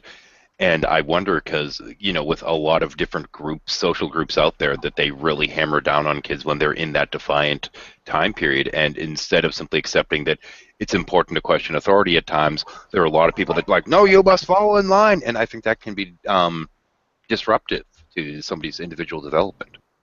Yeah, it actually sets the stage for them to conceive of themselves as absolute outliers who must clandestinely operate through life to do the thing that they actually do because it's actually rejected by everyone else. There's a lot of subtle messages that telegraph through structurally based on what our social conventions are, I think. And the thing but the problem is they're challenging the middleman, and that's the problem. I mean, like, I'm not the creator of the rules. I'm just the enforcer of the rules. So you can rail against me as much as you like, but it ain't going to change anything because I've got no power to change the rules, which is why I always tell them I don't even agree with these rules. But, so you're arguing against someone who is on your side, but we're here. So there's nothing we can do about it, man. So just stick your blazer on because it's pissing me off. And a lot of people in that developmental stage, once they realize that it's a rule, you got to follow it. You don't have to agree with it. Neither do I. A lot of kids will respond to that. Yeah, exactly. Well, yeah, and often they do. I mean, there's a couple that I have the battle with every single day, and it's really infuriating because it's just like, what are you winning here? You're winning nothing. You're not winning pride, because that's the other thing is they're surrounded by their peer group who are all wearing correct school uniform, so they can't even go, well, what about him? Well, what about her? Because they're all wearing. So it's not, they're not doing anything other than challenging something arbitrarily. No, I'd wonder if those kids just have a much stronger sense of individuality than some of their peers. Because Well, I've ran into plenty of people that are just so insistent that they want to be different than everyone else around them, that they want to stand out, and it could be something as simple as that. I don't know. Oh yeah, I mean I agree, and I think there needs to be space for those things. I mean, I personally question the idea of individuality through the clothes that you wear rather than through the person that you are. I don't know. I don't know. I find it. I find the whole thing a minefield, because then there are these wonderful kids at school who follow all the rules and they work really hard, and they, you know, I know that they're just going to succeed unless for some bizarre reason they get hooked on drugs or whatever. They're going to succeed in life. They're going to be fantastic sportsmen or women. They're going to be, you know, they're going to do well at university, get brilliant jobs, and those things. And that those guys are going to do well. The problem I've got is that I'm forcing an authoritative view on people that the school model just doesn't suit. So that's the thing that I don't like about it, Joe. I don't like the fact that the majority of the kids who are in detention, actually, they shouldn't be in school, man. School isn't for them. Not the school system that we've got. And so that's what I find really difficult. I've got no problem being authoritative to a kid who loves education, loves learning, and wants all of his peers to learn, and who is talking continually, because you know that he knows or she knows that they're doing the wrong thing there, and they're having an impact on something that they understand works. But can I interject a little bit? Yeah, of course you can. Oh, please. I used to have kind of different types of teachers when I was growing up at school. I was one of the chatty kids in school. I loved to learn, but I was also one of the jocks, as you would put it. I was the guy who was, you know, the hard ass, right? And I used to turn up in my uniform. Wasn't late, particularly because my mum would kick my ass if I stayed in bed for too long. So I used to always be punctual, right? I'd turn up. But I used to get thrown onto class for asking too many questions. And that was my thing, because when I was in science, particularly in science class, history wasn't that much of a problem. In fact, my history teacher used to do the questions for questions of sport. His name was Dave Ball. That was actually my history teacher once upon a time. I loved the guy. In regards to how he taught, he was dead relaxed. He was strict, don't get me wrong, but he was dead chilled. He'd let you talk, but as long as you didn't disrupt the class, so to speak. Where in some cases, like my science teacher was a complete dick, because when I read books at home, which I did read at home, and then I'd ask questions in class, it'd be like, no, shut up. You know, shut up. Do you want to teach the class? And I'd say yes, and then he'd throw me outside the classroom. Because I was asking him questions, I would be challenging his authority at that point. And he fucking hated that shit. He literally despised me at that point. I would literally put bets on how long I could last in that science class. Just by putting my hand up, he'd probably fucking give me detention. But see, the problem that, and you know, I understand because I work with kids like you all the time. The problem there is that there's a teacher has a role. They've got a job to do. They've got to get certain information into kids' heads, ready for those kids to be assessed, so that at the end of each term we can go, well, have those kids learned anything? Yes or no, or you know, a range of stuff, but not enough, or whatever, you know. And that's the thing. That's the other problem that I've got with the school system, is that we're saying these are the things that you need to learn. This arbitrary set of things that we've come up with. I think everyone needs to be able to read, and I think and write and comprehend. And I think everyone needs to be able to have, you know, functional maths. But beyond that, everyone fits into different areas of society. Everyone fits into different, you know, categories, so to speak. Skills and categories and all that kind of thing. So, like in that particular situation, I've got no problem with kids asking me questions. I've got a problem with when they ask me those questions, and this is where you find out if they're honest or not. Is you go, I'll answer that question. We'll do it at the end of the lesson during break.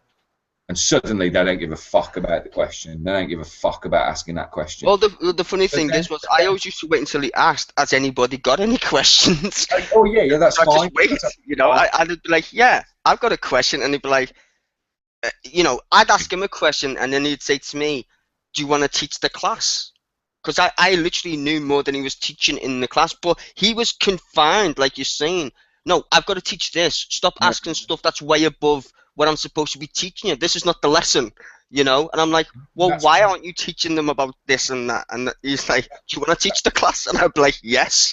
And then he'd be like, get out the room. You know? What I struggle with, because there isn't enough space in the education system for that honest sort of exploration of things that interest us. But we live in the age of technology now. You know, we live in the age of information. So really, you know, what we should be teaching kids, I mean, we're going off on one here, Joe, so I'm sorry, but what we should be teaching kids is how to find stuff out. You know, how do you find stuff out? Not this is the stuff that you should know, but how do you find out stuff? How do you source information correctly? How do you make sure that information is sourced correctly? How do you test information, etc., etc. Whereas we're still in the 70s with our education. You know, I think we're still in the 30s. I think we still teach kids like a Pink Floyd song, Another Brick in the Wall. It shouldn't be that so confined. The beauty of our kids is that they're all little sponges, right? Now, certain kids are little sponges in different ways. We should have a classroom that has many teachers in the classroom, right? Instead of just one, we should have many. Where we're like, well, you know, you're good at this, you're good at that. So then we can direct them over and have specialized classes, for instance. Right? They mightn't always start at 9 o'clock in the morning. It might be, well, you come into class at 11 and we'll teach you till maybe 6 or whatever. So it gives the teachers more flexibility as well. School shouldn't be some arbitrary fucking thing, because teachers get pissed off about that. I know teachers love their jobs, right? They love to teach, right? No, but I don't mean Dave shaking his head like, no, we don't, we hate it, little bastards. But what I mean is, right, you love providing information to kids, and you know I think that's a nurturing thing in a human being anyway, right? And we do need a lot more teachers that get paid a shitload more than they should, to be quite frank. But in regards to like when I go to college, like my teachers, like, we can't tell you certain things because we're not allowed to, but we can get around it by doing it this way. And that's wrong. That is just so wrong. You know? And it's just so bizarre the way teachers are like pigeonholed to teach a certain way. Instead of teaching you stuff that they know they can teach you, they refrain from doing so because, well, you have to teach to the test. That's the problem. Our teachers teach to a test. And not all kids will reach that standard of the test. Are they failures? No. It just means that they have a different way of getting to the end point. It might take a longer way around, but they will get there eventually. And I think that brings us full circle round, Joe, therefore, to what we were talking about. Because if we're teaching to a test, then society, the test is, can you function in society? You know, can you not drink and drive? Can you not kill people? You know, there's a test. Well, if you've got a brain that doesn't enable you to do those things, you know, if you've got a brain that says, I've got no empathy. Well, there's no critical thinking in that process. You can't. If you've got no empathy, you're going to struggle to do the right things in air quotes. And so, I don't know. It's just, it feels like a mess. It feels like a mess, and it feels like we're making a mess early on in the lives of children, and then that causes big problems later on in society.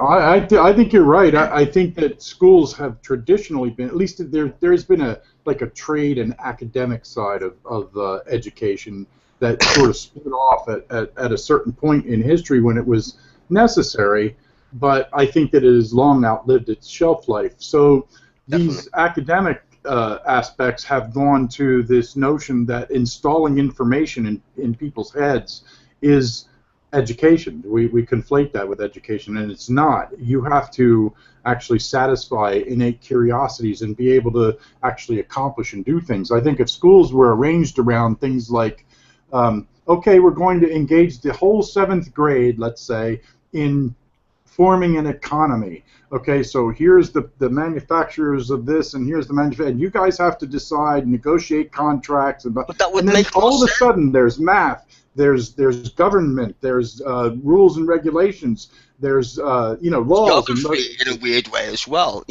Geographical things would happen as well. That makes more sense in the society in which they're going to be transported to as an adult. But instead, they say, today we're going to talk about inflation. Yeah, no one likes that shit. Yeah. That's what I'm saying. You have to be engaged, and you have to make. I love practical lessons, so to speak. Yeah, it's what you said, Joe, is what they do in Finland, which is topic learning. So you take a topic like the economy, for example, and you go right, and that's when you can find people's strengths. Well, you're gonna have the proletariat. You're gonna find who are the people who are good at just doing, good at the work, and then you're gonna have people who are good at the thinking and saying, well, they're the expediters. They're the people that go, well, how can we change this process to speed it up or to remove as many, unnecessary parts. And then you're going to have the leaders that say, okay, that's a really good idea. Let's implement that idea and see what change it makes. But in that, you've got maths, you've got English, you've got science, you've got all these things, and so you learn through the process rather than being told what the process is. Yeah, well, when you think about the way that we learn language, it's by doing. It's not by sitting down and trying to learn these. We learn grammar that way. We learn writing that way. We don't learn language that way. We learn language through immersion, and that is the way human beings learn. They have to associate some sort of a body movement with the things that they're acquiring, and that goes into the right area of the brain because you only got so much processing power up front. Well, when I was a kid, right, I used to love going to Colomendy. I used to love that. And you used to do like orienteering, like going out and stuff, because that would be like a team building scenario. You'd learn more about yourself doing that thing. Sat in a fucking classroom, pardon me, sat in a classroom and doing the arbitrary stuff, right? I learned more about geography climbing up a mountain, than I did sitting there looking at one in a book, and that's a fact, And I think if kids, like what Joe just said, if you put them in an environment and go, okay, let's take year 7, and let's do the economy thing or whatever. What works for different people does vary. Some learn better visually, some but more so kinetically by doing. It varies on an individual basis. But that would be that's the greatest thing about it, because it would include the entire group of people, and you would find out who's good at what by a natural selection. It wouldn't be deemed upon them. The shy ones might be really good at the math thing, and people would be like, oh, man, you're really good at solving the math problem, and that would give them confidence. They could be very shy, but be awesome at math, and then they'd probably get a bit of a self-esteem going, oh, yeah, I am good at math, so I'm going to do math, That's happened in classrooms in certain circumstances I've been in, actually. You're hitting on something I think is really important, and that is that teaching is aligned, like David said, around the passing of a test, and what it should be aligned around is the capacity of the individual to function in the context of societal needs and expectations. Exactly, and I think the geography field trip, like climbing a mountain, like Stice just said, is a really good model. You don't do the field trip until you've learned everything, rather than the other way around. Do the field trip, and then do the field trip. Then find out what it is that you need to learn. Well, what did you observe on that field trip? Yeah. Oh, well, I saw like a river, but next to the river was like this weird arced lake. What's that? Oh, that's an oxbow lake. Well, how did that get there? How did it form and all that stuff? Yeah, I mean, that's the thing, and you actually remember it because you're with your friends. The memories actually relate to the actual information that the teacher's telling you, and that's important. Yeah, exactly. So you've got your memories tied to my friends. I remember, kayaking and stuff. I remember like certain information because of that certain memory of my friends and us nearly drowning. Well, we didn't drown, but you get the point, right? It was good fun. Yeah, exactly. But we learned about stuff, creeks and valleys and all this stuff. It's like, that was really interesting. But it's attached to something that's equally important. My friends. Exactly, but then what you find out on that field trip is that different kids notice different things. So there are going to be the artistically minded kids that go, "Wow, look at the colour of the leaves in that tree. There's so many different types of green, so many different shades of green." And the different kids like, "Wow, look at how many trees there are. I wonder how many there are in that area. I could work it out by counting the trees in a small area and then multiplying that." And then there are other kids who are going to look and go, "Oh, how do those trees grow? Why is it that the trees in this area seem to have more leaves and branches on, whereas the trees in this area don't?" And so they're sort of more scientifically minded. So then you can establish, well, right, this is where the strengths lie in this class. These guys are geographically minded. These guys are mathematically minded, etc., etc. I actually learned Welsh on that trip. There's actually like language. Even little things like language. That's the way our society works. So, Yeah. I mean, if Joe, I don't know, Joe, if you know anything about plumbing, but let's just say that you don't. You're not gonna, if your toilet backs up and floods everywhere, you're not gonna go, right, I'm gonna get the spanners out and have a go at this. You're gonna find someone in society that knows that, and you're gonna employ them to do that. And that's the way we work in society. We get the people who are strong at doing stuff and understand stuff, and we do the stuff ourselves that we're strong at. Yeah. But that's not the way school works. There's that famous quote from Einstein: "Everyone's a genius, but if you examine everyone on their ability to climb a tree, you're not going to see that genius, because if you've got a fish, a monkey, a person, the ability to climb a tree." So right. That's so right, man. It literally reminds me of Pink Floyd right now. The brick in the wall, that little automatons and stuff. That shouldn't be the way school is, man. School should be fluid and dynamic, and we've made it so rigid. It's literally like industrial revolution how we teach our kids. Like, seriously, when I was a kid growing up, the first thing I noticed, and I must have been about 6 or 7. They taught us about the coal industry as kids, and little kids going through I was like, so hold on, the guy who owned the coal mine was the guy who set up the school, and the only reason why he set up the school so the kids could read, not to die because he owned the kids. Are you shitting me? And I was 6, and I noticed that was bullshit. But we still got the same system, and I was just like, that's weird. It's so rigid. The education system we've got is based on the elitist education system. So it's designed, certainly the one in England is designed around creating politicians and leaders. Yeah. So that's why we learn the particular history that we learn. That's why we learn the skills of speaking and listening in the way that we do. And it doesn't make sense, because A, it doesn't fit into society that we've got, but B, it doesn't work anymore. It doesn't work it's never worked. It's worked for the people who it's aimed at, but it's never been aimed at all of society. Well, no, it's aimed at all of society for a particular reason. All of society.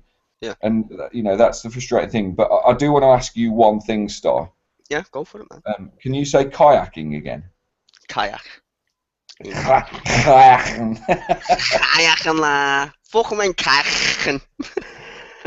No, but I think that was I think things like that, like Joe was saying, is like, if you have a group of kids and you're trying to teach them about society, not this arbitrary to the test nonsense, it's more valuable to society to involve people, right, in this idea that we're all in it together, so to speak. I hate using that because the Conservatives use it, but you get me point, right? If we're all in it together, right? Instead of going, well, you have to be this or this or this, and if you don't reach this level or this test, then you're no good, you're useless. That's just the wrong attitude to take to individuals. We've all got potential. Every single one of us have got potential. We are basically stifling our children with the education system we're giving them at this point, and it's a detriment to society as a whole. It just is, and sad but true. Yeah, I think just one more thing that I would add to the pedagogical arc that you described for the field trip, Dave, would be that based on the fact that all the kids got a different perspective about what they absorbed during the trip, is at the end of that, not only to identify and deepen their knowledge about what they saw, but get them to collaborate and share that knowledge with each other, exactly. because that's yet another one of the skills that we intrinsically need to have in terms of holding the cohesion of society together. Exactly, and so that then teaches a different skill of listening, the social side of things, exactly, and so and gives you an awareness that different people have different interests, and when you listen to people talk about their interests, it's so much more interesting than when you listen to someone talk about something that isn't their interest. So we say to a class of kids, right, you're all now going to do a presentation on Oxbow Lakes. Well, 90% of the class don't give a fuck about Oxbow Lakes. No one listens, apart from the people who care about Oxbow Lakes, and they're pissed off at how apathetic the thing that they're passionate about is being presented. So I mean, yeah, it feeds into a broken system. It's like sticking a sticking plaster on a compound fracture, and it really frustrates me because it's easily changed. It is changed very quickly. Yeah, I mean that's the thing. It's like when you do team building exercises. In the sense, when I went to Colomendy, we had this thing called Postman's Walk. We were all blindfolded and had to follow a rope, right, up this like little creek thing. That built our own experiences of going up the rope, right? But it was kind of like a survival thing and whatever. But the thing is, like I said, the memories of that actually related to, well, what would happen if we were all in that scenario together? And we all shared the experience, and I was like, oh, well, I felt this, and someone's felt that, and we all team talked, so to speak, and shared our experience.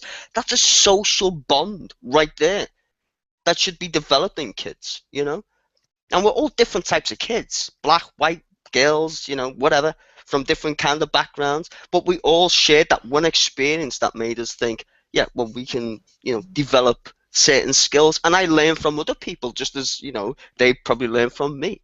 That's the nature of the beast, and that's the way school should be. It shouldn't be some arbitrary, top-down bollocks kind of thing. Hello, Henry. Hi. Yes. Sorry. Okay, cool. Now that I got you to pause for a second. Going back about a half hour ago, something I wanted to point out is the difference between something like a field trip or something like that versus class work is that you actually are adding to your long-term memory more easily via the field trip. With a class work, you have to keep and doing repetition to get something to long-term memory, and that's I think an important distinction in different learning techniques as well. Yeah, very true. Very true. Sorry for rambling on so long, Shadow. Oh, it's okay. I was waiting for a pause, and there wasn't one. It's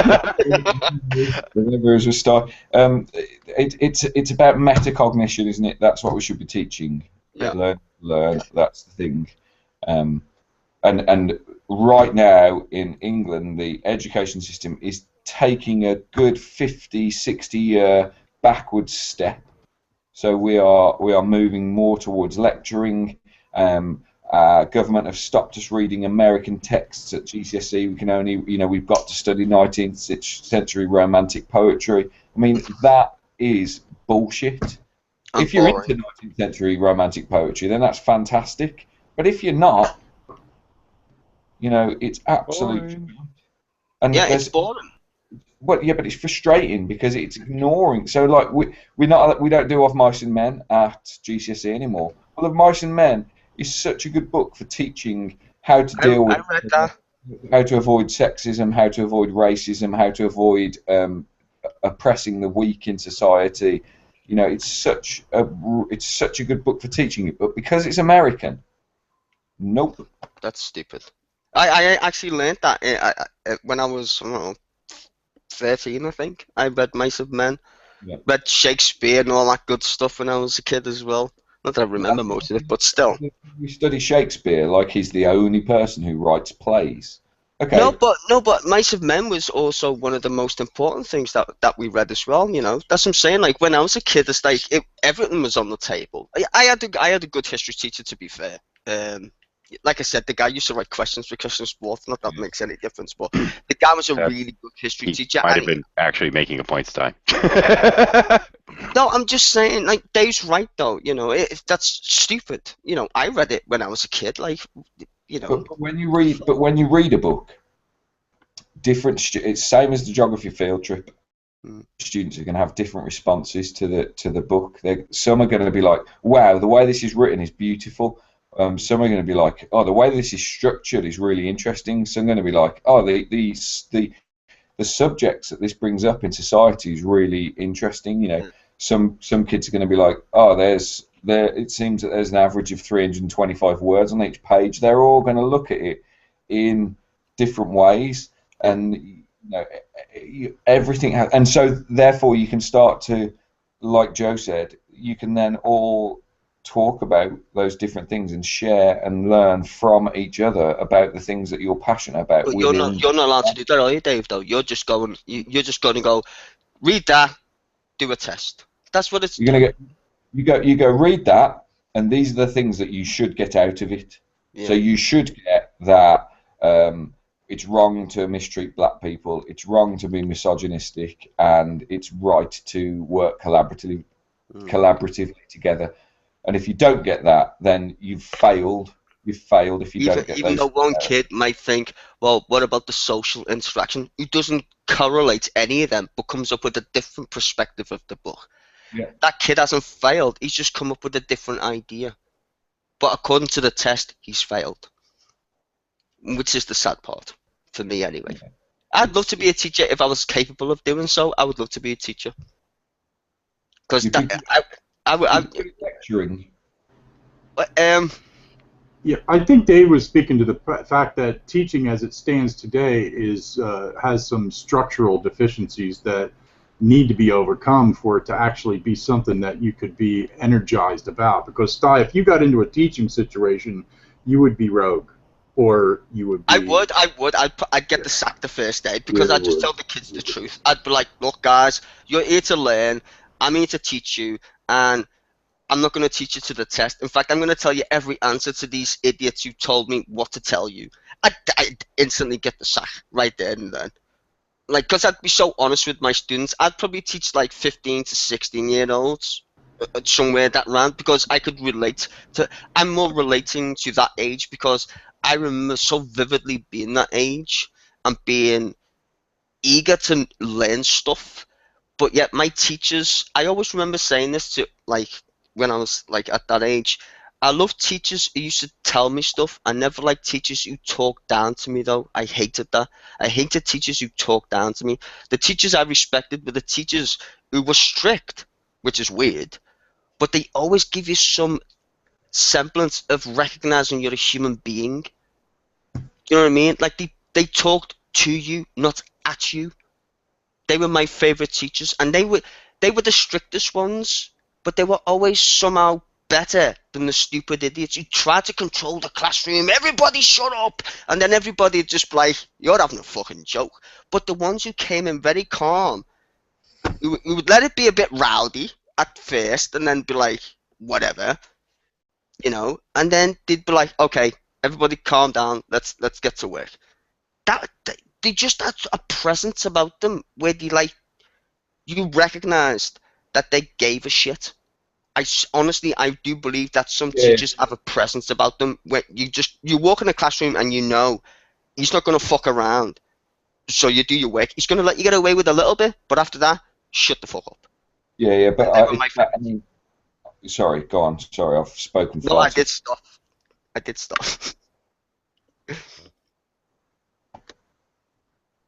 No, what? Let's have stuff. I'm thinking about some of the structural problems that I can anticipate. And I'm not trying to say that it's impossible to do, but I think we sometimes put obstacles in our own way toward progress because we're dragging traditions.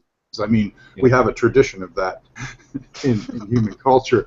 But one of the things I see in America is that the structural elements like the teachers' unions and that would buck and rail against a progress, what I would consider to be progress like that, tooth and nail. That it just wouldn't be allowed because you have to sort of maintain the status quo, and there's always this adversarial sort of underpinning to the relationship and all of that, which can sometimes sacrifice progress on the altar of not giving up ground. Yeah. I mean, for me, if you've got a system that doesn't work, the way that you fix that system is to go right back to the start and ask questions about every aspect of that system. But even if, so you would go down to things like, well, why do we all arrive at school at this particular time, and why do we all sit in classrooms on chairs in this particular arrangement, down to the smallest things. And if the answer comes back and it's a reasonable reason, then you keep that in the model, but you have to take the whole model apart, brick by brick, and look at every brick, and then start putting bricks back together in a new order, if at all, and that, that's what we need to be moving towards. And the thing is it wouldn't replace the system we've got now. It would run parallel to it, so that you can see if it works more effectively than the system that we've got now, so that you're not just suddenly knocking everything down out the way. But it's about doing that. We've got to do that, and I'd really like to do it, but I don't have the time or the money to even. Well, that's what I'm saying, Dave. I think that it would give teachers more flexibility if certain kids came in at different times. Yeah, no, but and I would agree, I would agree completely. But what I'm saying is that all you're doing there is, and this isn't a criticism of you.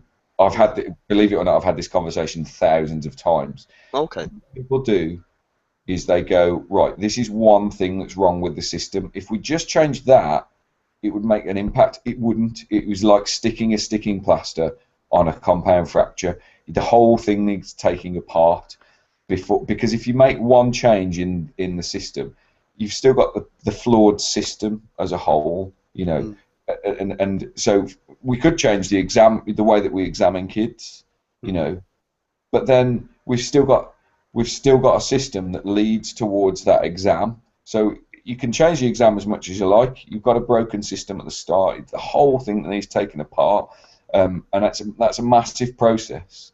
But the problem is education is politicized.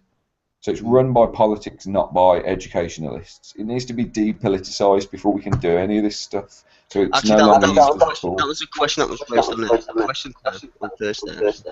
Yeah. Well, they're talking about the devolution of schools in England, but again, it's one aspect rather than the system. So as a teacher, then, what would you find the best way to maybe incorporate the social aspect of learning, with learning in regards to certain subjects? How would you go about that, or what would be your ideas? I would say project and topic learning. So the first thing I'd do is I'd change the way that the terms work. So at the moment in school, the first term is 8 weeks, then you have a week break, then 7 weeks, then you have a week break, then 8 weeks, then you have a week break, then you have like Christmas break, which is 2 weeks, and Easter break, which is 2 weeks, and the summer holidays, which is 6 weeks. I'd get rid of that system where you'd have much smaller terms, and in each term you do a project. So you do sort of microcosms of the way the world works. So you'd open a shop, for example, and you'd look at the way that the shop worked, and then in another term you'd go on a field trip, and you'd look at the way that the world works, and all of those things. It would be done, which would bring in. You'd have to talk about history. You'd have to talk about maths. You'd have to talk about economy. There'd be no avoiding talking about the things that we already learn in school. That makes more sense to me. I like that. I like that model a lot more. To be quite, It makes so much more sense. And then you would have different times where people came in, because everyone would come in at the same time to begin with. But then based on their skills and their strengths, they would come into the project later on at the times that were relevant for them to be involved in the project. But you've got to establish what those skills and strengths are to begin with. That's the thing. And then you can have a much more individualized education system. So the further up the education system you go, you've got far more specialized subjects with real specialists from industry in their area working with those kids. So would you say at the beginning, instead of having individual classes, you have a group of teachers teaching a group of kids instead of you would, individual classes? So it'd be project. So you'd have to have a group of teachers with that group of kids, but it means that you could teach in much larger groups to begin with. So going on a field trip, you can take 60 people on a field trip with a group of teachers. Yeah. So they're learning about their environment. It's holistic as well, isn't it? It's holistic, and you're also doing the social thing, social bonding as kids, which obviously we need. You know. Yeah, you know what, dude? I fucking love that model. It just reminds me of Colomendi. It really does. I mean, field trips taught me more about social interactions and geography and all that stuff, more so than class. When we start a new job, what's one of the first things we do? We start looking for people that we like. We start looking for people who we can make connections with and make bonds to, because that's being happy in our place of work is what's going to make us effective in our place of work. So being able to socialize is a really important part of becoming a human being. So can I ask you a question, Dave, that you may or may not have, you know, an answer to, but I'm going to ask it anyway, and that is, do you get the sense that the structure, in other words, if you could teach the way that you just described as opposed to being in the context of the structure that you're now in, would that, it's not teaching that you object to, it's the ineffectiveness that is caused by the structure that is the problem. In other words, if you were to be able to do it that way and see the passion translating into kids that are growing in knowledge and all that, and their capacity to function and feeling like you're doing something meaningful, would that transform your relationship to the act of teaching? Yeah, definitely, without a doubt, because I hate stifling people. So the idea that the system that I was a part of was more effectively making happier human beings because they're doing stuff that they love and finding out about and being involved in stuff that they love, would make me incredibly happy. Do you know what I mean? If I mean, there's 1, 2, 3, 4, 5 of us in this room right now, and if we said, right, we're all going to do maths, I would just not enjoy doing that. But some of you might really enjoy it, and if I said, right, we're all going to draw a portrait of each other, you know, some of you would enjoy doing that, some of you wouldn't. But the thing is with school is it forces you to do those things, and I know that it to a degree it is about strength finding, but we push it way too far.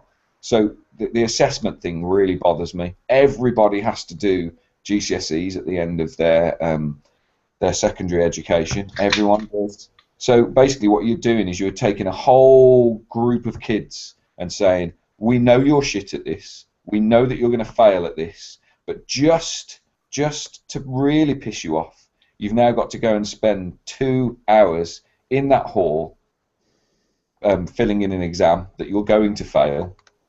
So go and do that. And that's just horrible. It's a horrible way to treat human beings. And it doesn't do anything for them, but it's like a mental gulag.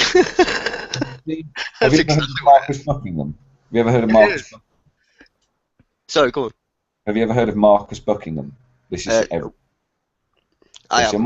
Marcus Buckingham's done probably 30 years of research into strengths and weaknesses, and he's looked at the education system. He's looked at business structures and stuff like that.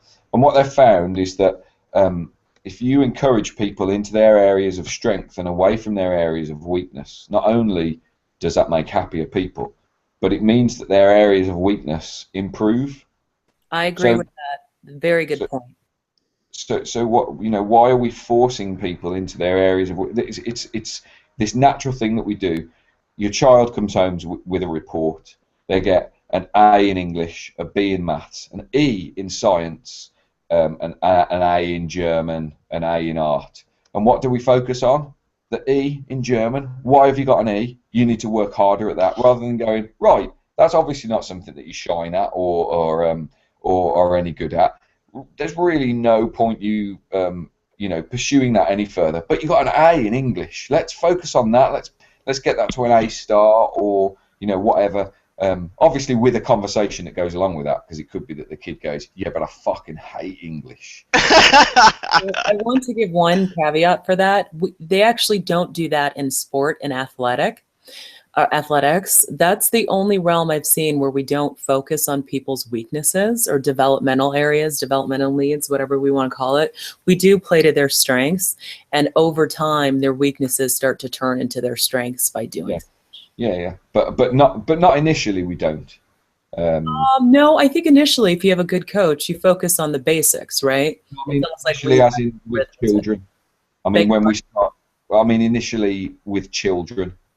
You know, we don't immediately go, well, you're a gymnast, you're an athlete, you're a footballer.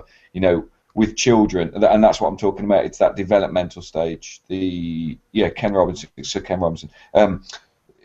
The initial stage is that we get all kids to play football and all kids to play rugby and all kids to do athletics. Well, how are you going to see what they're good at if you don't have them exposed to everything? Oh yeah. That's. I agree with that. I think they need to be exposed to it, but not necessarily assessed on it, so that they feel like failures. I think you can find out about people's strengths. I have a real issue with kids feeling like failures. You're going to fail at some things. Get used to it. Oh yeah, definitely. But should you? Yes, I agree. We need to get used to failure. But then going, so you're going to fail at that, get used to it. But saying you're going to fail at that, now go and fail it and fail it again and fail it again. That's wrong. I agree. I think that we all learn from failure. I think failure is a really important part of the learning process. It teaches us lots of things. It teaches us, okay, how can we make sure we don't go wrong at that again? Or it teaches us, I'm not very good at that, so I'm not going to pursue that. Or it teaches us a whole range of things. So failure, I'm not saying we eradicate failure. I'm saying we eradicate the feeling that we are a failure. Yeah, exactly right. No, I totally understand what Dave's saying, is because I know a lot of people who I grew up with, right, who were good at really weird shit, but they were really crap at other stuff. And what Dave's saying is, if you teach to the test, what it's saying is that you're a failure, instead of acknowledging the fact that, no, the test is a failure. It's the other way around. I have a little story from sports. This will only take a moment to tell. But I just disagree as it related to sports, so I want to give that caveat. A kid goes outside and decides, I want to be a baseball player. He throws up the ball, tried to hit it and completely whiffed it. So he tries it again, throws it up a little higher this time, and cocks the bat back a little further. Whiff, completely missed it again. He throws it up for the third time, and he's like, I'm going to get a hit this time. Throws it up even further, cocks it even further, and whiff 3 times in a row. I think every good coach and every good player or anybody who's interested in the sport would learn 2 things from that. And what the kid took was the key insight. Wow, what a great pitcher. And that's what I see as the difference in sports, is you may not be good. If the coach is like, get on the field and try football, you may not be good as a running back. You may be a catcher. You may be the quarterback. You may be all these different positions. So what they're trying to get to see is not that you have that consistent failure, but to find where it is that you can excel. And it's true. It may not be in football. It may be in javelin. I don't know. But I think that's what we're trying to do to kids at those younger ages, is to find out where they will excel in sport. Now, that's completely different than, I agree, what they do in our education system. And I wasn't speaking to that, so I just wanted to clarify it. Yeah, no, I get your clarification now. I was thinking you were saying something else, but you were not being analogous. You were talking specifically about sport. Yes. So I totally get your point. I agree with you 100%, and that's the model I'm talking about. If the football pitch represented the world, we wouldn't want everyone to be a goalkeeper. Right. Right. Exactly. So I completely agree with you 100%. Sorry, I was talking at cross purposes. I was on my soapbox. No, and I understand that. I appreciate it. And I think you guys I completely agree on the education side. It's tough.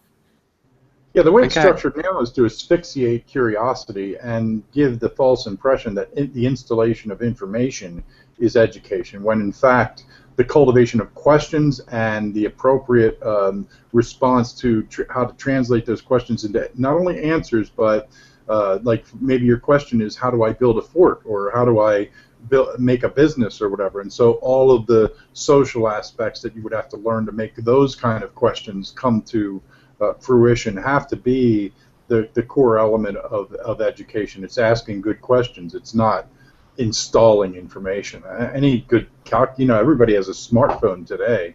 They have the Oracle at Delphi in their hands. You don't need the information as much as you need the social skills as well as the access to the information.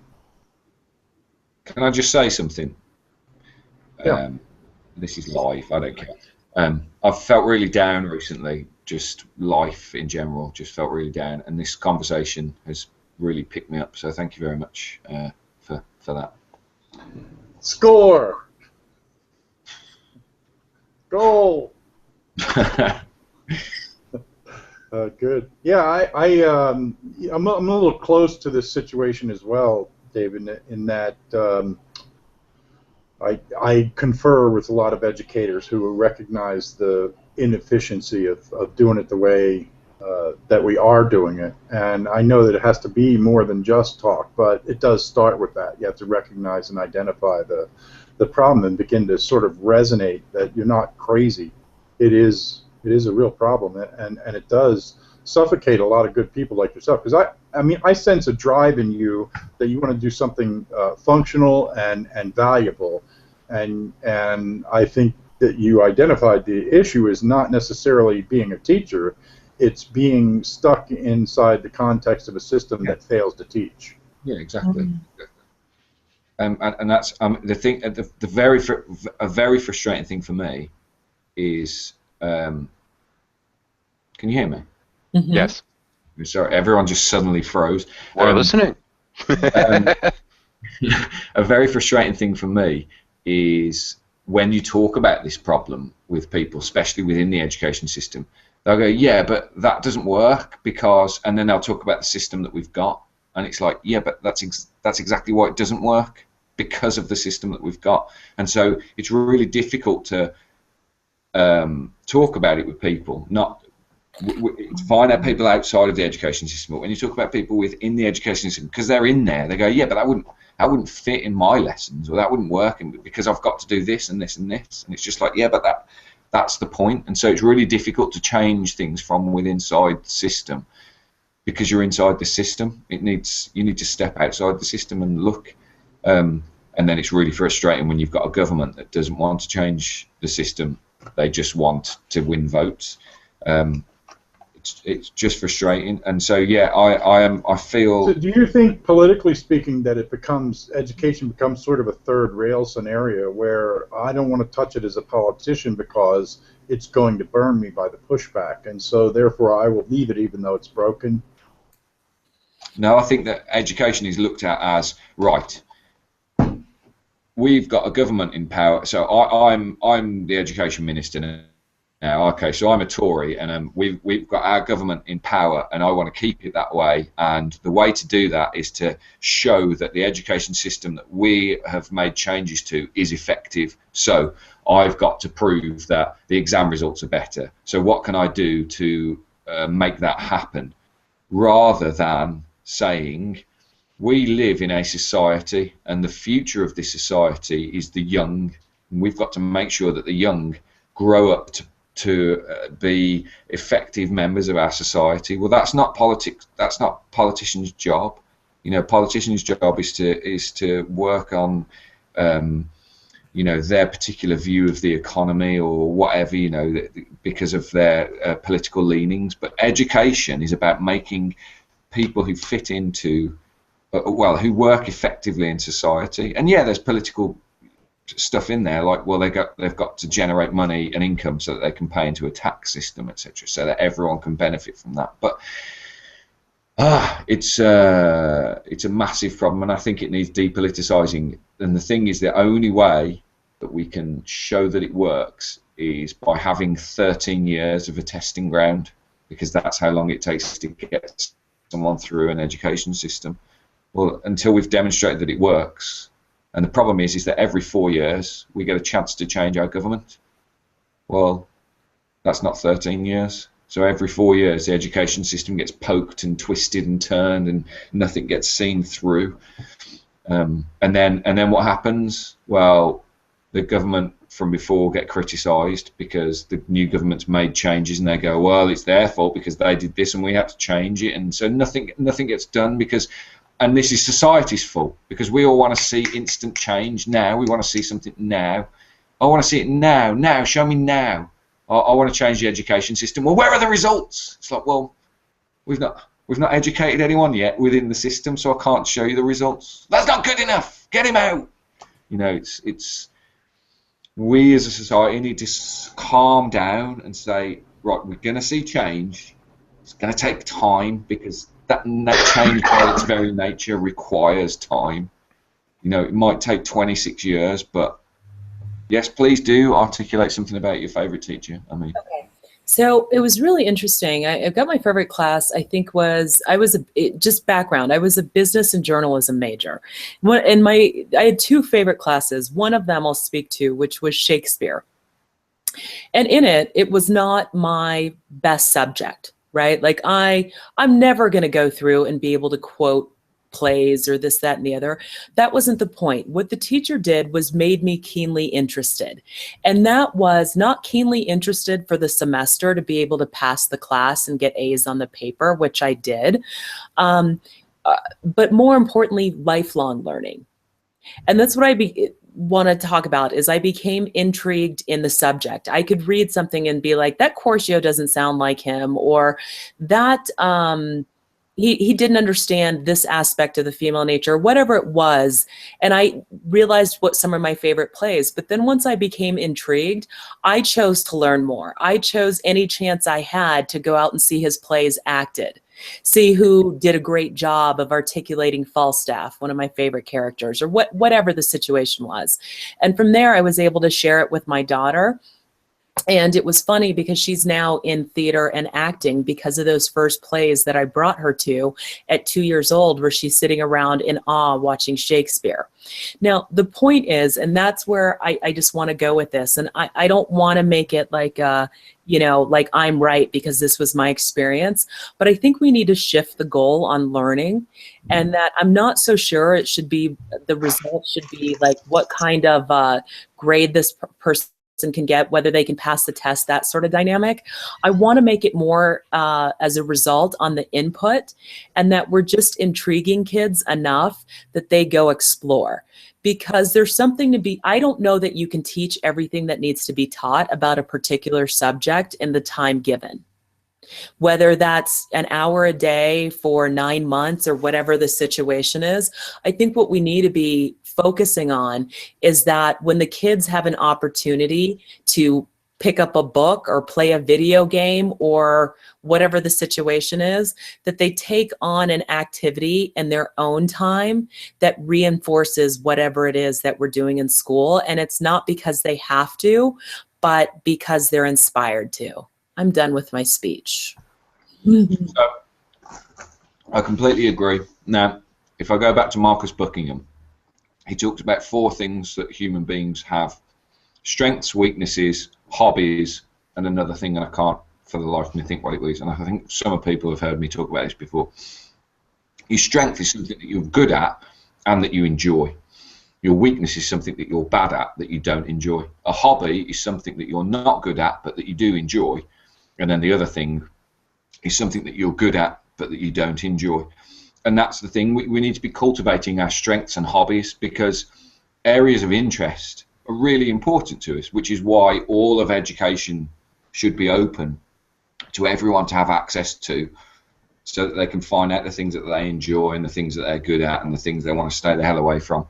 And I think that is important because it does create the lifelong learning which you're talking about, and that's the, I would argue, the most important thing: curiosity about stuff. Curiosity, yeah. It's really important, and that's the model I'm proposing. Because that's the other thing about, to go back to the football field as a as a analogy for the world, you're also going to have kids on that football field that aren't very good at any of the things on the football field, but they'd be an amazing referee. Right. So, you know, or an amazing trainer or an amazing physician or whatever, you know. So it's about having access to all of the things that are available. So yeah, I completely agree with you, because there are people who I teach who love reading a book that we're studying, or love writing persuasive letters. They're shit at it. They're shit at it, and no amount of feedback and training is going to make them good enough to pass, you know, well. Right. They love it. So I'm not going to stop them from doing it. I'm going to make them feel However, in terms of them trying to make a career out of it, realistic expectations is also important. Yeah, exactly, definitely. But that's why in the system that I'm proposing, you develop people's strengths, because then they're not going to want to go into a career into something that they're a hobbyist at. They're going to want to go into a career into something that they have a strength at, because you're going to enjoy your strengths more than you're going to enjoy your hobbies. Have you ever heard of Salman Khan? Salman Khan is somebody who... In a wall.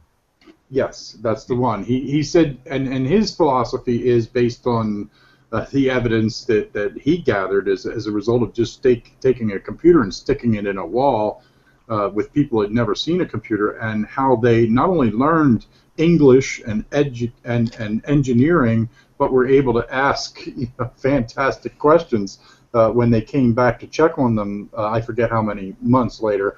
Was that you need to cultivate the environment whereby children's natural curiosity can be satisfied. You don't necessarily have to force education. That people are naturally curious, and that can be asphyxiated, but that if it's cultivated, you really would be surprised by the results, I think, is his... You know. Exactly. I'm of the view that every school should own a house, and that every child gets an opportunity to live in that house for a week with some of the other kids, but they don't get any help. And so you would speed up reality for them in that house. They would get bills through the door that needed paying. They'd be given a budget, and they'd get bills that needed paying, and food would need making, and clothes would need washing, etc., etc. And by the end of it, whilst they might be living in chaos, they will have worked out. They will be able to be talked about. Well, why were you living in chaos? What was missing? What needed to be done? You know, what could you have done differently? And evaluate and all that stuff. Because everything that we're teaching, well, the majority of stuff that we teach, apart from sport, I think it's a really good point. I've never thought about sport before, but everything we teach is about the theory before the action. And sport is the only thing that's not like that. We don't talk about the theory of picking up when you pick up the tennis racket, you must use your thumb and you push that under the handle. Right, let's write that down as a sentence. And is the verb right? You know, we don't do that. We just go, right, there's some tennis rackets, there's some balls, let's see what happens. And then we start. So why is that? I've never thought about the sport thing. I mean, you've blown my mind. She has a tendency to do that. But that's a really good point, because it's a working model. It's already there as a working model. Oh, yes. Okay. Okay. That's giving me food for thought. That's good. Well, listen, I'm glad this talk has been helpful. It's certainly been helpful to me to know that there's people out there who can actually parse this kind of conversation in ways where they can contribute to each other. I think we're all better for having done this. I'm thinking now would be a good time to pop this off the air. I will. Can I add one more thing before you do? Oh yeah, I was gonna do a round robin to see if we have. And listen, I'm willing to keep it going too. If there's more conversation to be had, I'm flexible with it. I wanted to pose a question. What part of kids learning is the culpability of the parents? So I say that because I realized, I mean, it was hard for me to do the new math that my kid was learning, so I couldn't get into that. But I realized if they were cutting PE art, music, whatever, it was my job as a parent to then expose her to those aspects. If I realized they weren't teaching how to balance a checkbook or your finances, it was my job to give my kid an allowance and expect her to do everything like her chores to earn that allowance, like a job, and then to charge her rent and utilities and everything else as if she was a normal person, so she could learn some of those skills. Like, I'm just curious as to what role, I know teachers have a role, but I just feel like we're forgetting that that's our number one job as parents. Yeah, I would agree, and I think that the role of a parent is to twofold. I think is to find the gaps firstly. So if kids aren't being taught how to balance a check, and that really need to be you need to, if you feel that they need to learn that, then you need to teach that, because we can't, as parents, we can't just go, well, school does all that, I'm not going to find out what it is, school does that. But also your role as a parent is to encourage children to want to improve themselves, to want to do this, because I mean the problem that we have in school a lot is actually when you speak to some parents, they're like, so whatever, or I didn't enjoy that when I was at school, so they're not going to enjoy it, are they? And so they reinforce.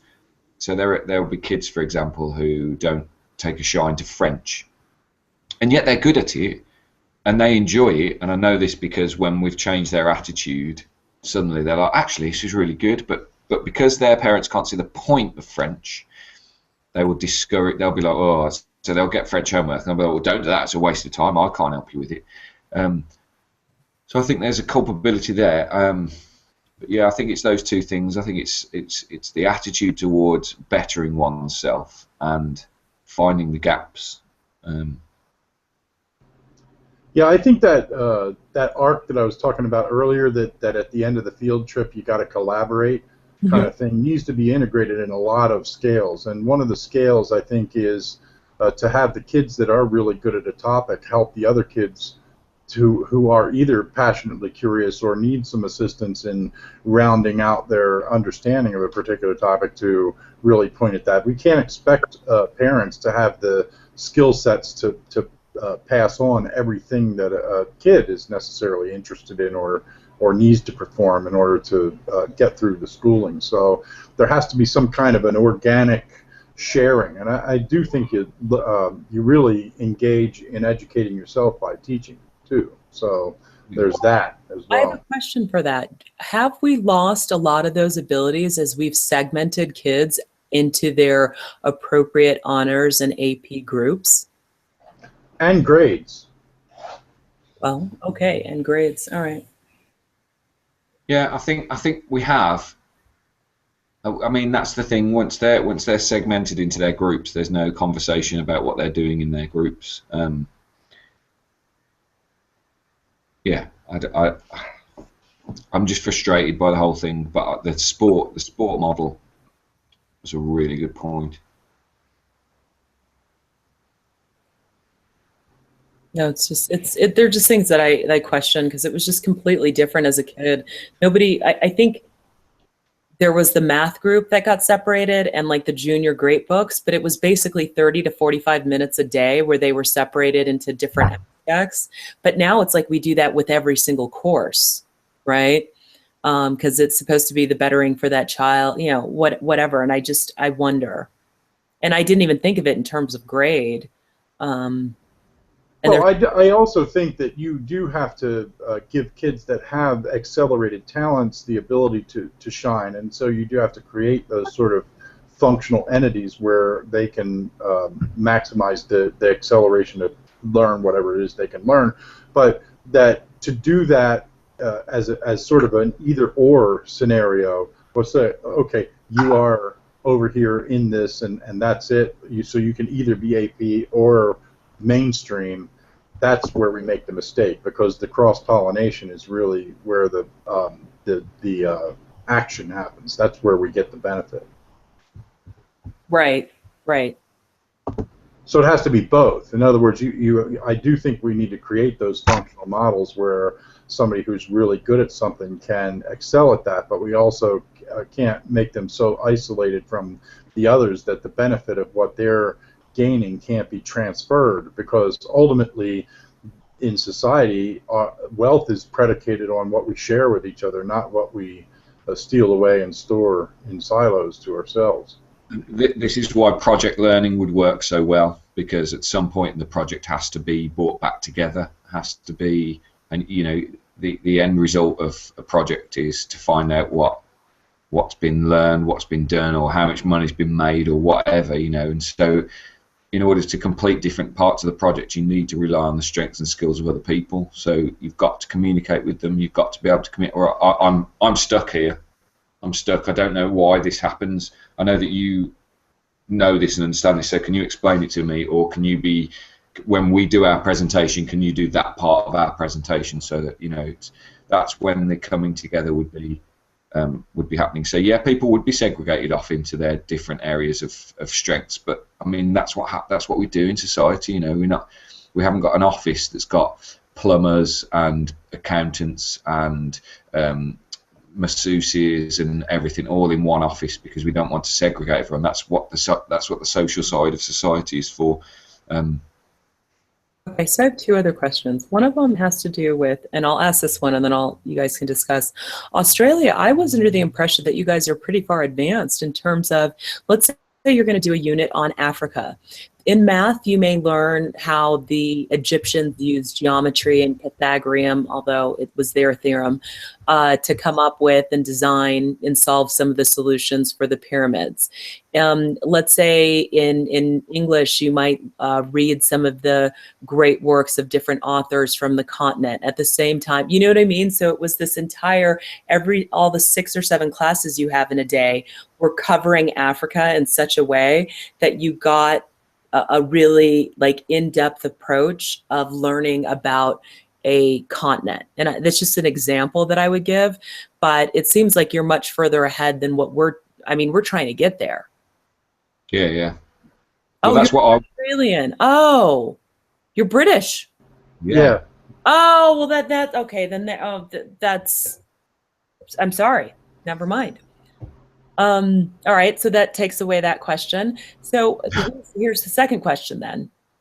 I'm wondering whether life has become so much more complex that kids should be going to school for longer years of their life.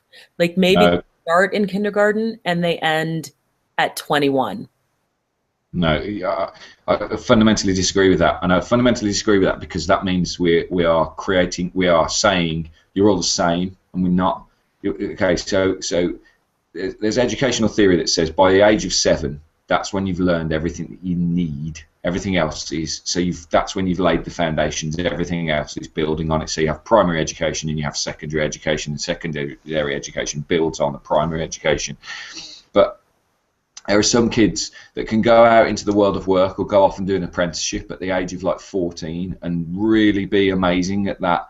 But in Britain at the moment, very recently, we've said everyone needs to be educated until they're 18. Well, no, they don't. No, they don't. Not everyone needs to be educated until they're 18. Some people could be earning lots of money and be very happy and be really paying into society, both financially and with skills and everything else. By the time they're 16, you know, so to make them stay into school until they're 21 or until they're 18 is a waste of everybody's time in so many different ways. And yet there are other people who should be in education until they're 45 or 50 because they're amazing at it and they're learning, finding out new stuff, and you know, they're academics and. Okay. You know, so let's take that 14-year-old for instance, and. Yeah. Maybe it's the articulation I said in school, and I'll that's fine. But if you take an apprentice, I don't know too many fields that you don't really need to apprentice 5 to 7 years before you know what the hell you're doing. Yeah. So that's what I mean. Yeah. So yeah, it was the wording. You need to be in education or training. Right. Okay. That's basically what I'm challenging.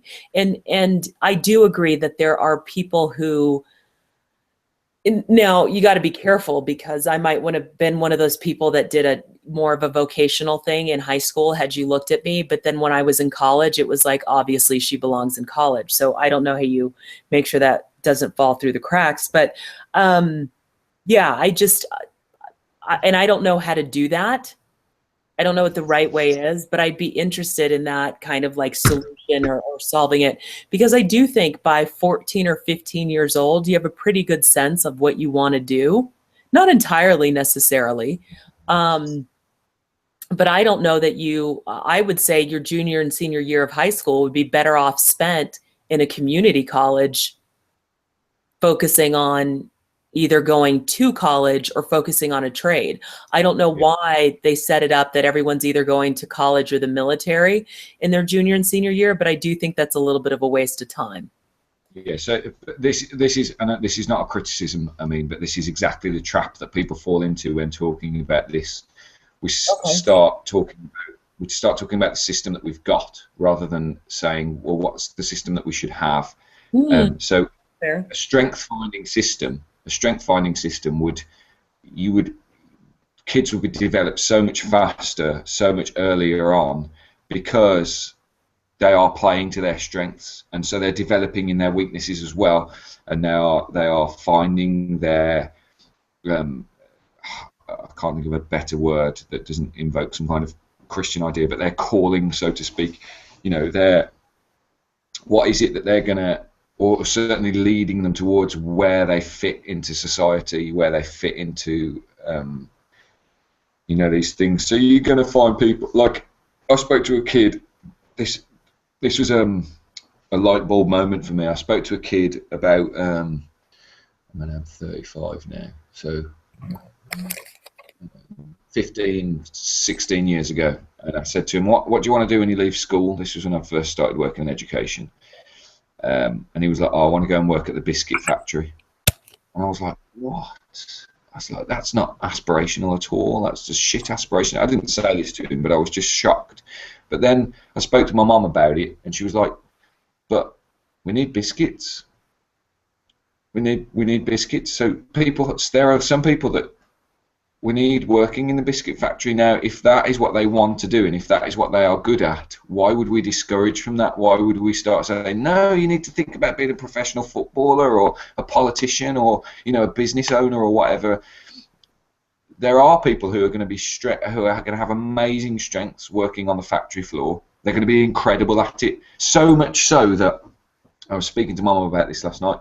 Let's say that you've got a business owner who runs a biscuit factory, and you've got 25 people that work on the factory floor, but they all hate their jobs because they've failed in education because it wasn't for them, and they've ended up working at the biscuit factory and they hate it and it's shit. You can have an unproductive factory floor, but you've got to pay 25 workers. However, in a strength finding situation, you could have 15 workers who are brilliant at their jobs and they love it, and the productivity goes up. You've got workers there who are really good at expediting, so they've removed sort of aspects of the workflow that don't need to be there. You've got a factory that's far more effective, produces more biscuits, tastier biscuits, and a smaller, more dedicated workforce. Well, that means you had 25 people working there before, you've got 15 people working there now. You take the wages of the 10 and you give it to the 15, they get paid more for what they do, so they're valued in society. It generates that kind of a model. And I'm not saying that it would be perfection. I'm saying it would lead towards a much better situation. Strength finding society would lead to a much better situation. I just think we wait for such a long time before we start finding people's strengths, by which time they look back over their education and they think, what percentage of that did I actually need to do what I'm doing now? About 5%. Yeah, I think you're in broad strokes, the ideas that you're talking about are vital, and for a number of reasons, not the least of which is not only that accelerated efficiency, but I think going into the future, making education a social development entity as opposed to a fact installing entity is vital to our future, because more and more efficiency is going to ultimately, we're going to cross a threshold the same way the internet did with there is now more information being produced than people can consume. And so what happens then is you sort of, they call it the information tidal wave or something. I forget. Maybe Yermine knows the term, but the point being that that we're swamped by the supply, and I think that we're going to be swamped by the supply of the availability of food and resources and products by the machine age that is and the AI age that is going to put the necessity to work out of work for human beings. And so we're going to need to have social skills in order to be able to function in that kind of a society. And so I think what you're laying down has a lot of intrinsic value for a lot of reasons, not the least of which is that we need to prepare for a future paradigm that is going to significantly change how we evaluate not only our own selves, but how we relate to each other and all of that. So anyway, that's my thought on it. I agree with you from the standpoint, it's like that old REM song. I think it'll be the end of work as we know it. I just don't know that it will entirely be the end of work by automation. And yeah, that's a better way to put it. Yeah. And I think people are going to have to be retrained and realize, similarly, when we went from the farm, I think 80% of Americans worked on a farm at one point. And then the industrial age happened. You know, so I definitely, and it's trying to assess and anticipate what skills are truly going to be needed in that new economy.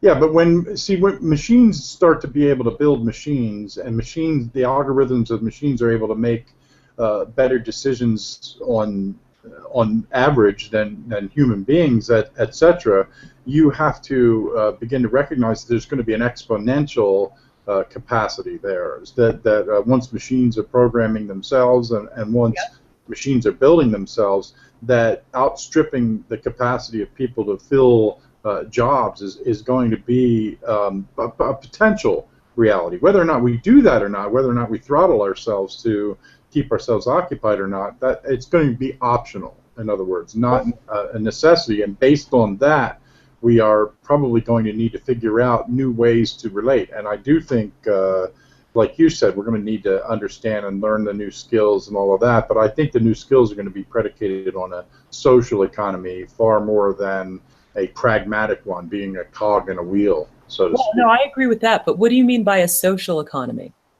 Well, I think that we are going to need to value each other predicated on what we contribute in terms of social value to each other. Do I serve some kind of a role in your life that you consider to be valuable? Do you serve some kind of a role in my life that I consider to be valuable that isn't predicated on what kind of a widget you produce? Because widgets are produced by the machine. We don't need the widget anymore, and so we're going to need to redefine how we value each other socially, because it's no longer going to be built on whether or not you're the best meat carver. Well, there's certain things that will still be probably done by hand, veterinarian and things like that maybe. But I'm just saying that a large swath of what we consider to be work is going to be optional and not necessary, and I think that we're going to need to confront that. That's all.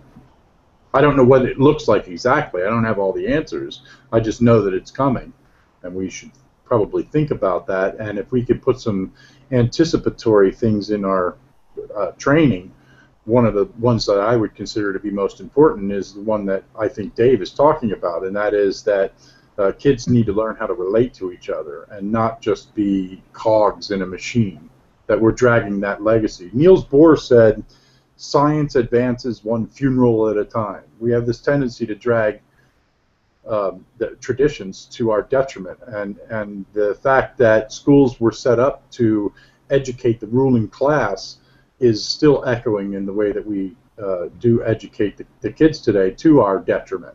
And I think that it could be tailored more so that we could have a better experience of life. That's what I think Dave's talking about, and I was just adding the point that in lieu of the fact that going into the future there's going to be less of a necessity to work, that's probably a good thing to retool the education system to prepare us for that. And I think that the model I'm talking about would generate a group of people who are problem solvers and really good at being problem solvers. So if it did come to a situation where suddenly you had a workforce who were out of work because their jobs have been automated, the problem solvers would have seen that. They would have seen that coming, and they've already made a plan for how to deal with that situation that plays into the strengths of that workforce, because they are incredibly good at what they do, and so and they would get paid well because they would be able to keep our economy afloat by looking out for these things. That's the thing. All of these big, like the big sort of massive failings in our economy, they were predicted. They were predicted by people. People knew that the subprime mortgage situation was going to cause a massive problem. They knew it. They knew it. And there were people that know how to fix that problem. We just didn't listen. We didn't listen to them. We didn't heed their warnings. That's the thing. And so, like a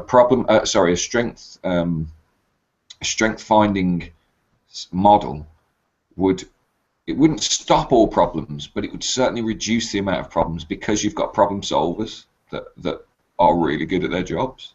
Mm-hmm.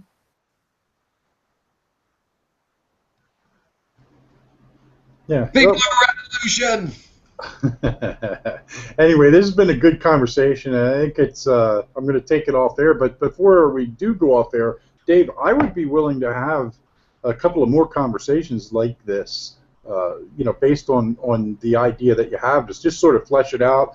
Maybe I could try to play a role of being the wet blanket, or whatever, to sort of strengthen this thing to see if it holds water.